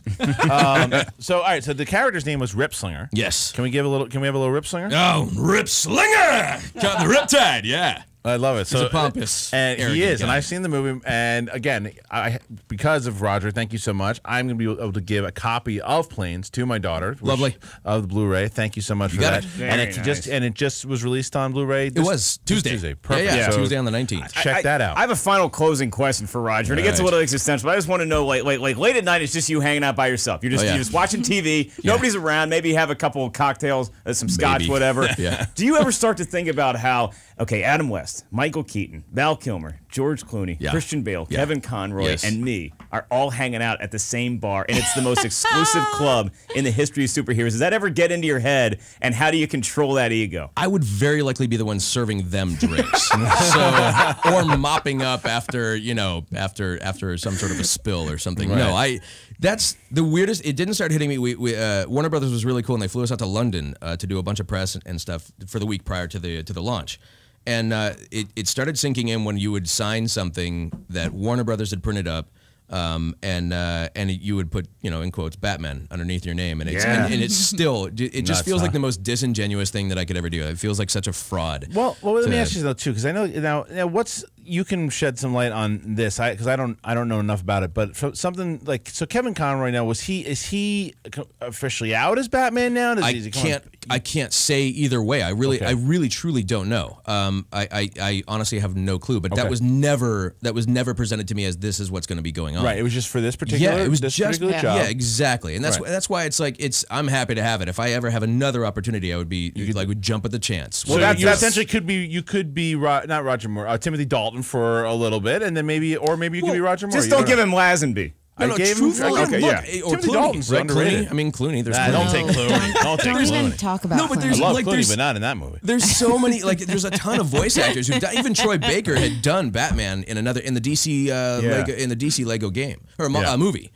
Troy Baker did the voice of Batman. So he's done Batman, he's done Joker and Two-Face, as well as I think one more. So it's a good thing Wayne Manor has all those rooms in it. There's a lot of dudes crashing there. No, I'm Batman. No, I'm Batman. Now, you've done Batman, and Captain America as well, Si, right? yes. What's the Captain America voice? Is that a little different? You know what? It's always like mostly down to attitude. I mean, you could almost argue that like Ezio is like Batman with an accent, but sort of like affected. And Chris Redfield is Batman, but huskier and higher pitched. And Captain America, to me, he's the ever the Boy Scout. It's like, and he's got the military training, and he comes from a time when it was America's greatest generation and all that. So he's a little more by the book. But it's mostly an attitude thing. So he's impossible is what we do.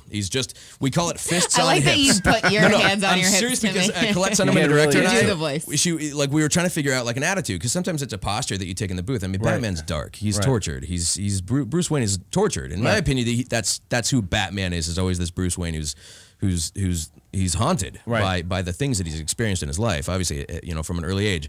And Captain America is the Boy Scout, is what I kind of refer to it. And so Colette would come up with this, he's a little more too square jawed or this kind of thing, and then she was like, it's more like fists on hips, like that iconic sort of, buy war bonds. So do you have your fists on your hips while you're we doing? We will do sometimes. That's what they told us when I was telemarketing. They said put your hands on your hips. Are you serious? So you can close sales better. Really? Yeah. What? Yeah. Wow. Stand up, put your hands on your fists, and I told a couple of realtors I'm Captain America. The difference is your paychecks. Yeah. Okay, you want to hear something really crazy? Someone told me the other day that when you stand like that like releases testosterone or something. I'm not kidding. You're looking at him. You're looking at him. Yeah. I'm oozing it at this point, if that's the case. There's a reason he bought you scotch, Tiffany. Now, It's true. Now, one of my favorite series, by the way, you worked with BioWare as well. Right? It depends on which game. Star Wars: The Old Republic. I did. Yeah. I did like a ton of different voices. I did a bunch of different voices in that one. It was. I wish I could tell you which ones we did. But you just the video game process, sometimes when you're doing like incidental characters like that, or at least in a game, they had like something like 3,000 characters. Holy crap! In that game, I mean, it was an insane amount of characters. That's a lot. And you literally go from like, okay, you're this version of a robot, you're this version of a town folk, you're this version of an alien, and so you just kind of keep. It's literally like turn to page 462, and these are your lines, and you go from there. You just read them out and get a bunch of cold lines, and they get them for whenever they need it. Exactly, it goes very, very fast. So what is your favorite role? So when are you gonna get a job? Yeah. You know? Exactly. When are you gonna stop slacking off? What are you gonna do with your life? When's the work at the factory start? Are you cutting out too? Yeah, I'm cutting out. Well, you sound great. I'm going. You sound great on these commando. games. Yeah, you Voice actor going rogue. Audibly commando. Where's Johnny Ice? Use the force. Can we find the ice? He's out smoking a Let's find the ice, doobie. man. In the meantime, He took the bottle of scotch with him. It's okay, true. Well, do you play your own video games? That's what I was gonna say. Oh, Does yeah, it take for you out of sure. it? You're Yes. like, oh my god, that's me. It ruins it for family and friends, which is the weirdest thing. It's another reason why I like doing the voice in front of people. Sometimes you go, no, I don't want you to associate me with the character, because again, we love the characters, which is also why I understand like when people are like, you're not Kevin Conroy, and it's like I know, and it's like it's like you love the character, and you've come to know these guys for 20 years playing these roles, so it's like you don't want to mess with that. But I absolutely play my games. That's like cool. because again, you like who wouldn't want to? I mean, it's like it seems kind of maybe pompous or something to do it, but it's fun. Also, I don't get to see the finished product. So I don't know, like when we're in there, it's all theater of the mind stuff. Good again. And oh, cool, it's all like theater of the mind stuff. And oh, there it is. There's that wonderful voice. Sweet silky Speaking tone. of being confident in yourself. I'm sorry. Could you please hang on? Thanks. Thank you. Oh, man, Riley. you were stepping right on it. Listen to that. Oh, that is smooth. No, yeah, I play the games because I get to see. I mean, I go in and we deliver this performance, and then sometimes it's for the good or for the bad that we get to go, oh man, they totally they changed the timing of the way we had delivered that. Or so it's fun for me to kind of go in and see what they created. But yes, all I hear is me going, dude, I could have done such a better job. Right, and that's every actor probably says that as well. Riley, you got something quick before we go to break? Mark, my buddy. Yeah, but it's working because my mom, Yes. who you know very well. Oh, yes. Who? Jules. Jules goes into my brother-in-law's room while he's playing Batman. Okay, cool. And listens to you Nice. doing Batman, and then Good. she calls me and she says, "That didn't sound like Roger. Good. That wasn't Roger." Good. And I'm like, "No, it was, Mom. It's Roger." It's like, "I don't know." I'm like, "What? You don't trust me?" What? I love that. They'll take that. If you can fool Mrs. Riley, Then you can fool anybody. All right, Yeah, so she's tuning into an all-new Murder She Wrote tonight. one last question for Roger, then we're going to go to break. And Roger's going to stick around, and we'll talk about the movies that are We have coming to out drink this the weekend. scotch. Oh, boy. So we hear Roger Craig Smith, who is the voice of a lot of different really cool characters, and we've got to touch on a couple of those. And Roger will be back to talk some more stuff movie-wise. He should have his own show on the Schmoes No Movies. Yeah, he should. Well, I have a question for you from at Lone Wolf 713. Okay. What is your favorite Batman outfit, and what is your favorite gadget in the game? If you say the nipple suit, I will punch you. The nipple suit. Nipple suit. I don't even know what the nipple suit is. From There's only one. There's only one nipple that suit from has Batman nipples. and Robin. Two There's movies. only one nipple in the suit, or in the Schumacher version, they focus on badass and bat nipples. oh, gotcha. Okay. We planted nipples in your head, and now it's going down a dark. That's all I can think of. Well, That's all I can think of. How about gadget? What's your favorite gadget? The batarang. I love the batarang. I just think they're so cool. I've actually got a replica batarang at home that Triforce sent to me, and it's awesome. That's that awesome. stuff's awesome. Oh, Roger, you are Love it. awesome. Thank you so much Thank for you. joining us. You kidding me? You come back right after the break, Yay. and we are going to talk about the movies coming out this weekend. For Roger Craig Smith, Tiffany Smith, Mark Ellis, Christian Harloff, Schmoes No Movies.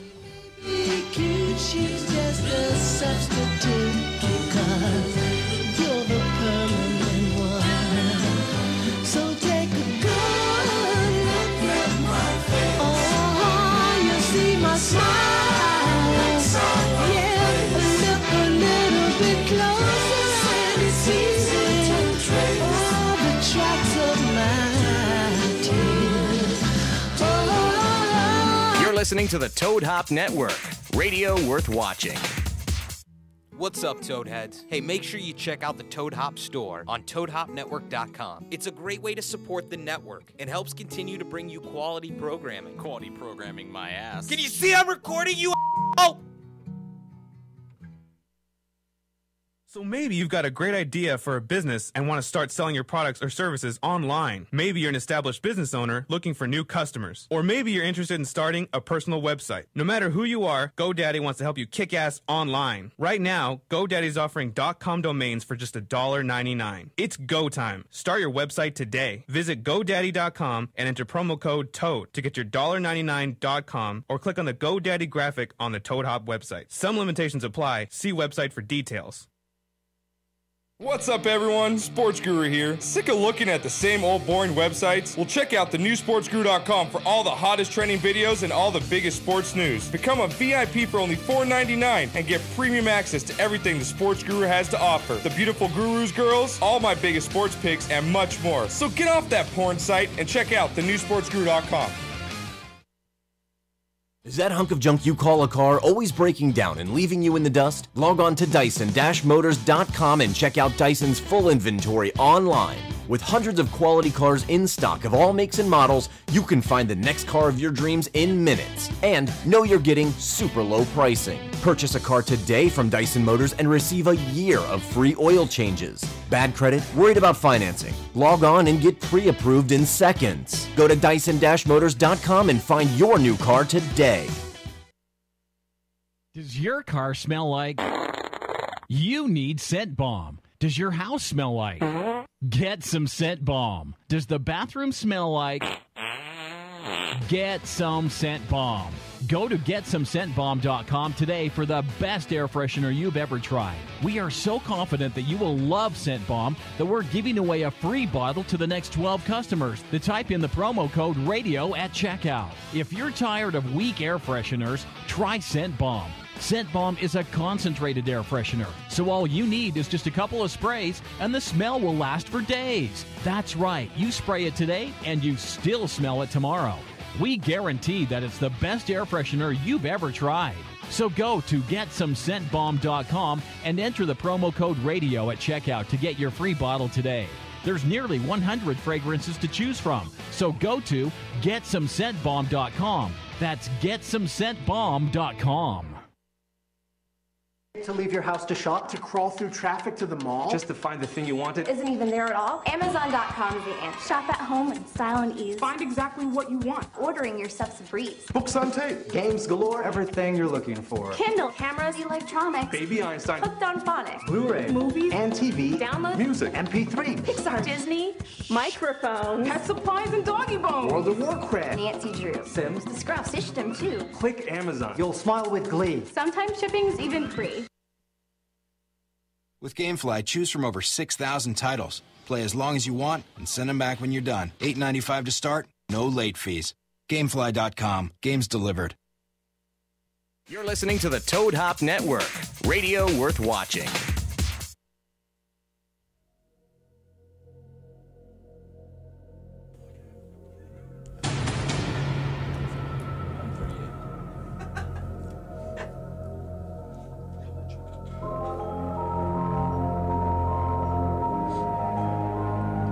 Welcome back to the Schmoes No Movie Podcast. That's my best, epic.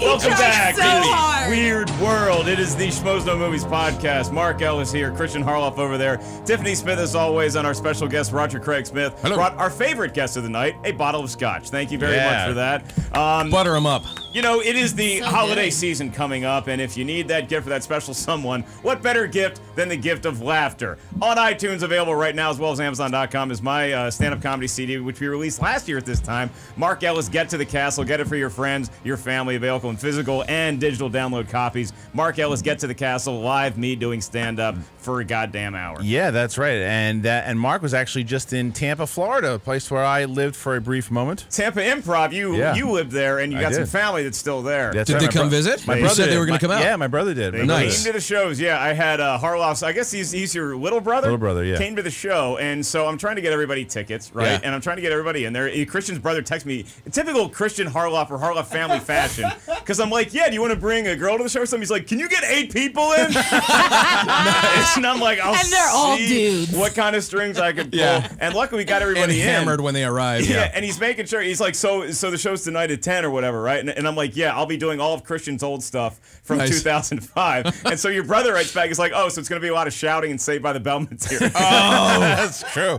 That's true. what it was. Yeah, it was. So, but yeah, your brother's a really cool dude. I got to hang out with Yes. the good Harloff for a little bit, and that was fun. So. By the way, tell them what else is going to be happening with this. Yeah, and also during our big the Schmoes appearance on the Drama Queen on E, the next 2 Sunday nights, we're going to be giving you guys a lot of free stuff, posters, Blu-rays, rip shirts, for tweeting in and giving us some fun, clever tweets that are hashtag with the Drama Queen. And I'm also going to throw in a couple of copies of my autographed stand-up CD. Everybody around the podcast crew is going to sign them, so you get a lot of valuable autographs, as well as me and Christian. And so make sure, again, we tweeted out a tweet a little while ago about us being on the Drama Queen. Find that already. You guys, 95 of you already retweeted it. Let's get it to 300-400. Do that. Let's break the record, because the previous record for retweets was 286 or something. Let's say 280. We'll call it even. 280 retweets. Okay, so fine. Let's not be greedy. Let's get it to 4,000. No? See, that's a typical Harloff shit I'm talking about. He's like not even double. I know. All right, I can't do the math. to You what get 4,000 28 people into the show. Again, there's a lot of stuff going on in Schmo, but it's really fun between the Schmoes No Network, having great guests, new shows, new ventures, working with Drama 3-4. We have a lot of cool stuff going Hanging on. out with Batman? Dude, Batman brought The us voice scotch. of it, man. Because look, Batman's over here I was telling Tiffany I hate scotch and I can't do it, and it's like I can't. So Batman's on camera going. Just say it's doing it to protect your voice. There you go. Yeah, exactly. I have That's all you have to to say. protect the Well, instrument. I So. looked over, everybody's drinking scotch, and I looked, and JTI's hat is almost falling off his head. He's got the bottle in his hand. I'm not gonna lie, this and he is looks, really good stuff. And he looks over to me, and he's like, "Oh, yeah, you wanted some? No, I wanted you to Good drink Lord, the whole man. bottle and pronounce as many names wrong as you could." That is a heavy-handed pour. I'm just gonna say. Well, I'm not gonna be able to finish that. Senator and Mrs. Schmoes. Blutarski. Holy Yeah, sure. smokes! Okay, so guys, we are now. Guys, this a portion of podcast the is about show. to get crazy because if Christian finishes that, I'm not gonna finish that. Don't finish that. It's just there's Please 20 minutes don't. left, but what I we're don't wanna gonna be do. that. He's got to drive me home tonight, too. Oh, so nice. he's not finishing. I'm not going to be trying to all of it, but we did I'll take a in the swig. beginning of this. That music. Someone asked what the music was. That was actually the music from the trailer from the first Hunger Games. Now the new one, Catching Fire, comes out this weekend. Mark and I have seen this already. We're going to talk a little bit about expectations, what you guys are looking for. If anybody, what's going on? I just keep going. Yeah. I tried it. If there's any more expectations on the film, what people are thinking, you can check out our review if you want on either schmoesno.com or on the YouTube channel, youtube.com/schmoesno. All right, so besides myself, anyone on the mic at the time, have you guys, I know Makuga has read the books. Has anybody here read the books, Tiffany? I read them when they first came out, and I'm not gonna lie, I don't really remember what happens. Okay. So you read them drunk on an airplane. Kenny, No, you've but read actually, I feel like I'm actually excited that I forgot, so that way I can go into the movie and be excited again, and not be like, oh, that didn't happen that way, or that them? person And I'll didn't tell you say why this. in a minute. You may have the best of both worlds, but anybody else in the studio, raise your hand if you actually read the book. know, Okay, everybody Riley else did. is on Team Dummy. Okay, good. Yeah, Riley did. Because I'm not going to read the books, especially I'm not going to read a book anyway, because I don't have that kind of time in my day can't read. or that cognitive ability. Yeah. But the fact that This I don't have time stuff. When I walked into your place, you were sitting eating a Just box of get it. Well, cereal, looking at. get an audiobook. Christian, there's a thing called mental energy, and you need to preserve it to be great Makes on the sense. mic. Makes Roger sense. Craig knows what I'm talking about. Right. Huh? I just realized Roger Craig. Yeah. Like Give me your great running back. cereal. There you go. Exactly. I know. My dad was really hoping.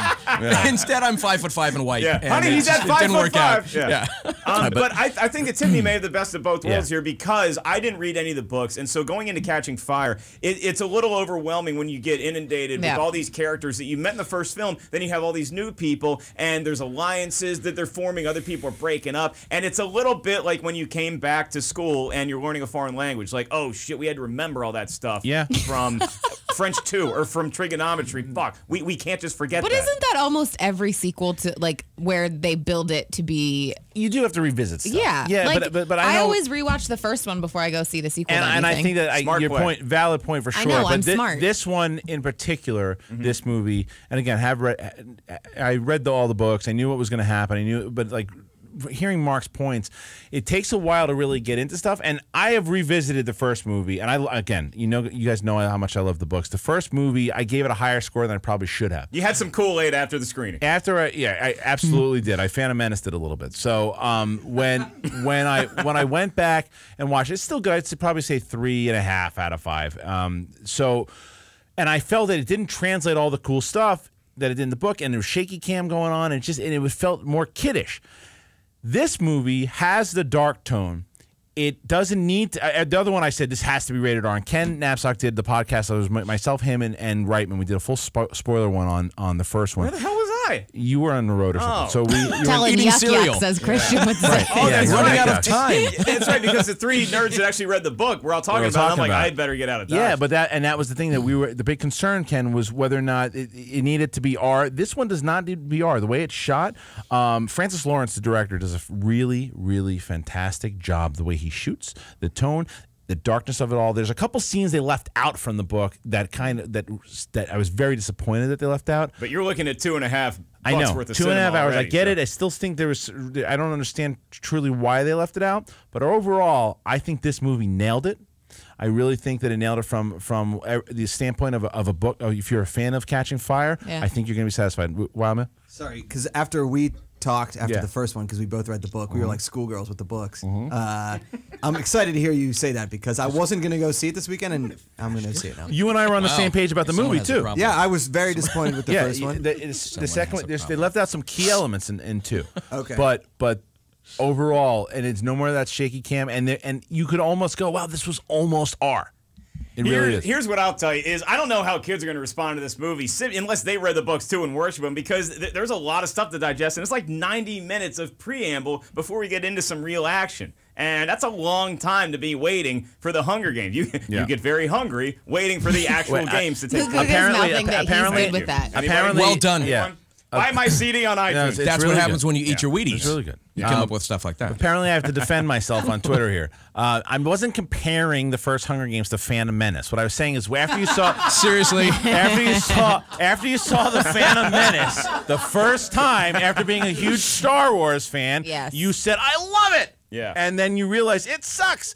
I didn't feel so much with that with Hunger Games. I went back and I watched Hunger Games, and it's just not as good. You were just on a high. I was from on a it being high. not Twilight. It's a good movie still. Yes, it's a good movie still, but it just didn't do everything in the movie. Yeah. But it shits on the Phantom Menace, for God's sake. I feel like going in now, everyone kind of loves Jennifer Lawrence. I don't know anybody who says anything bad about her, and so it's like you go in now knowing how great she is. Silver Linings Playbook, and you go into this and you're like, okay, I already have high expectations, and she's awesome. Yeah, she's great. I don't agree with all the stuff that her character does sometimes. I feel really bad for the kid that's stuck in the friend zone. See, but that's the thing. That's the big thing, though. But here's the big thing. Again, we talked about this morning on Heidi and Frank as well. The relationship in the first movie with Josh Hutcherson and Jennifer Lawrence, you don't buy it. The chemistry, it's not there. It's not there. He's a Smurf and she's a giant. It doesn't work.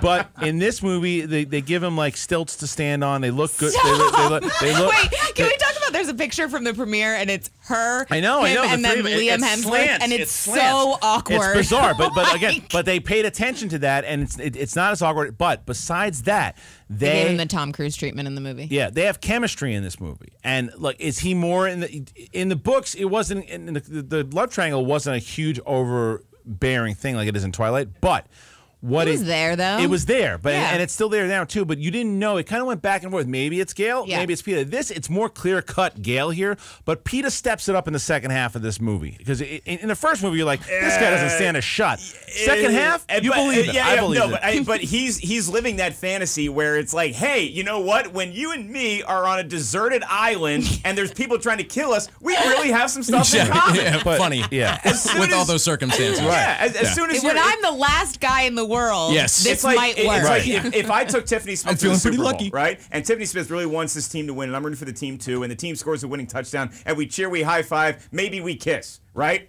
And then as soon as we get out of the I stadium, have no idea how that happened. then nothing else. Well done. Then it's That doesn't make any sense. Then she's going home with Roger Craig Smith. It doesn't make any sense. They already have the same last name. Gun to your head, Ellis Friend zone. Finstock. Friend zone. Why are Ellis you Finstock. making Gun me to the do head. this? Gun to the head. Ellis Why Finstock. do you always make 5, me pick 4, neither? 3, 2, 1. Celibate. Wow, over Finstock, you are a terrible person. All right, so let me ask our guest Roger your take on the Hunger Games, the whole phenomenon, the franchise. Did you see the first film? I saw the first film. I haven't read the books, but it's interesting because I hear you talking about like the book to movie, you know, and how far they branch out or if they stick to it, that kind of thing. I've always wondered about that because I haven't read any of the Harry Potter books, that kind of thing. I enjoyed all the movies. Yeah. The last few. Right. Some of the early ones with the CG Harry was too much for me. But that Hermione chick just got hotter and hotter and hotter. Just see her almost. Yeah. No, but it's interesting to hear you talk about like the book element because I enjoyed the movie, and it's like, and then you went back, and is it because that you read the book that you found yourself going back afterwards and going, I didn't like it as much as I thought I did? That's exactly what it is because the thing is, the reason why. People who saw the movie, I think if Ellis liked the movie too. If he went back and watched it again, I think he'd feel the same way that he did when he saw it. My thing was, I was so invested in these books from the way that Suzanne Collins really gets you into this world and what it's all about and the inside thoughts of what Katniss is thinking too. And the funny thing too is, and everyone always does the little giggle every time I mention this, but like First Blood. Wait for it. First Blood. The Rambo film. David Morrell. Okay. Yeah. David Morell, by the way. It was a very the novel itself. Sorry. No. The novel, Batman is laughing at my stuff. David Morell wrote Ellis is crying. Your face That's is the so scotch. red right now. Ellis, Holy crap. dude. For the stand-up, bring bottles of scotch for the audience. Worse. Yeah, sorry. I mean, I was stepping on your point. It's over. No. First Blood. No, but the David Morell wrote First Blood. It's 1972, and you got the inner monologue of everything that Rambo was going through and the turmoil that he went through, and you felt it and you knew what it was, and that was the same thing with what Katniss did, and it just the transfer over from the First Blood movie and the transfer over from Hunger Games didn't impact you the way it did when you were inside these characters' heads, and so going back and watching, I was like, they still could have had this. I lost the intensity of the first Hunger Games with all the shaky cams and all that nonsense.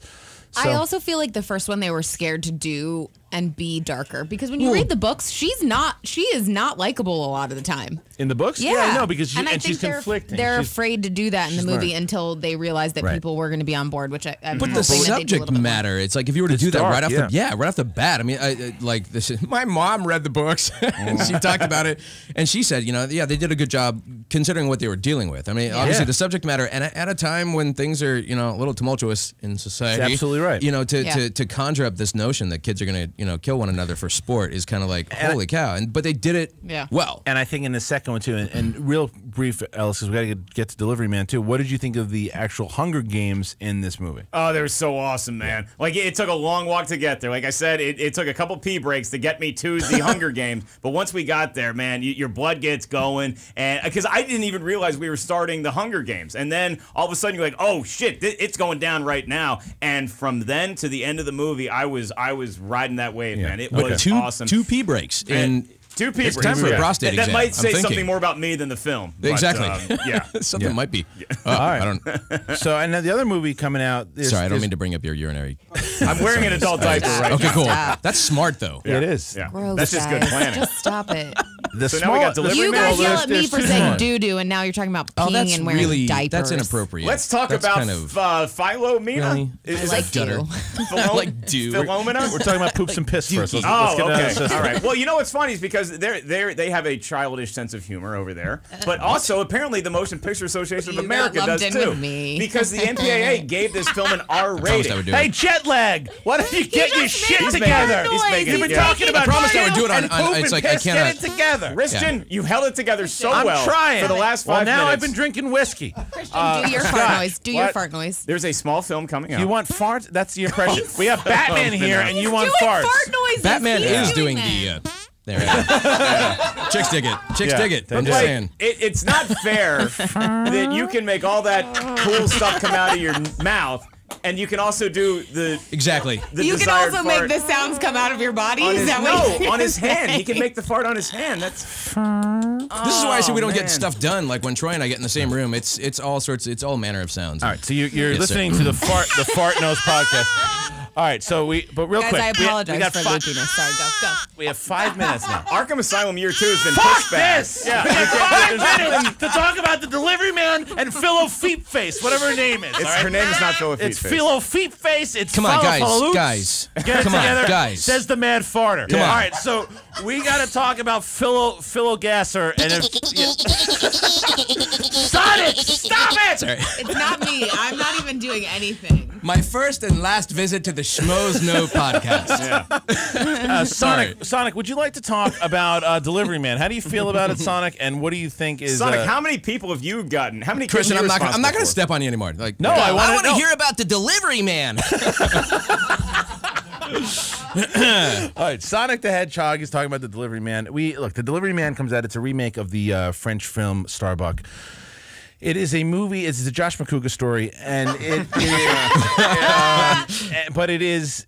Look, it's a movie to me. It's getting killed on Rotten Tomatoes. Mark and I put our reviews up there today. We both gave it fresh reviews. I enjoyed the film. I thought, is it cliche and does it have a lot of cheesy moments to it? Absolutely, but overall, it has a lot of heart. It was nice to see a little bit of a departure from the normal, Vince Vaughn, let's get hopped up and make bad decisions. You get past that. Yeah. And I you liked thought it too. It made me laugh. Yeah. You know, like it's a comedy. It makes you laugh. The guy went to a sperm clinic a lot when he was in his, when he was 20, and then all these years later, his kids want to know who he is. And there's a lot of comedy to be made there. They didn't overdo it with the comedy. It wasn't so outlandish and slapsticky. There were some real moments in it. So yeah, go see Delivery Man. Wow, man.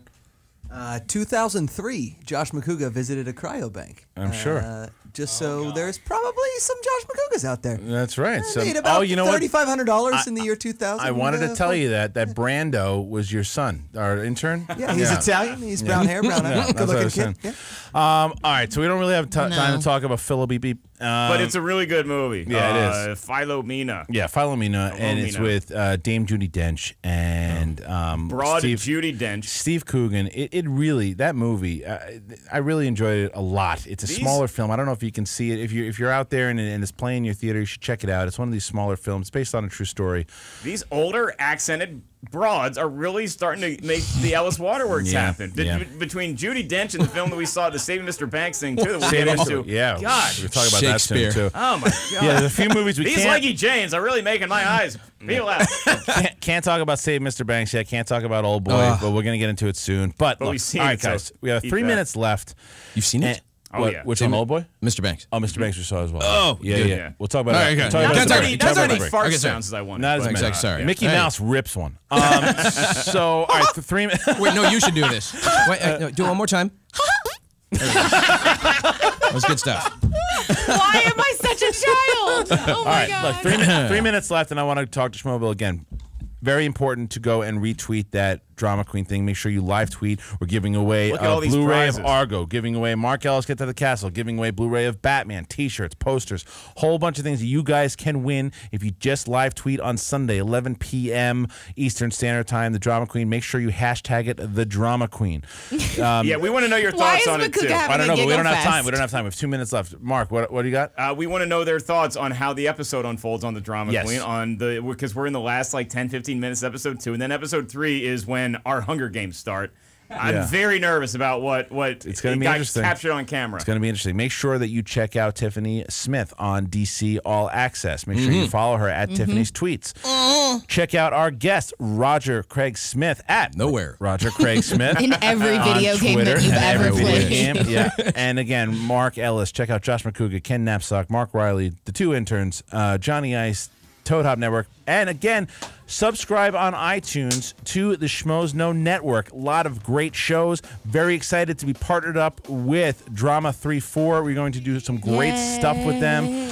And guys, it is a big, big time in Schmoville. Be happy about it. I'm telling you, it's going to be a lot of fun. The Wild Man Josh McCouga Show, the Finstock Initiative, Riley Roundtable, tons and tons of stuff. My show, Ellis will have a show, I promise. Ken's show, the whole crew. Guys, thank you so much. Cereal. We love you to death. Schmoesknow.com, youtube.com/schmoesknow. Peace out, mother ifs.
You're listening to the Toad Hop Network, radio worth watching.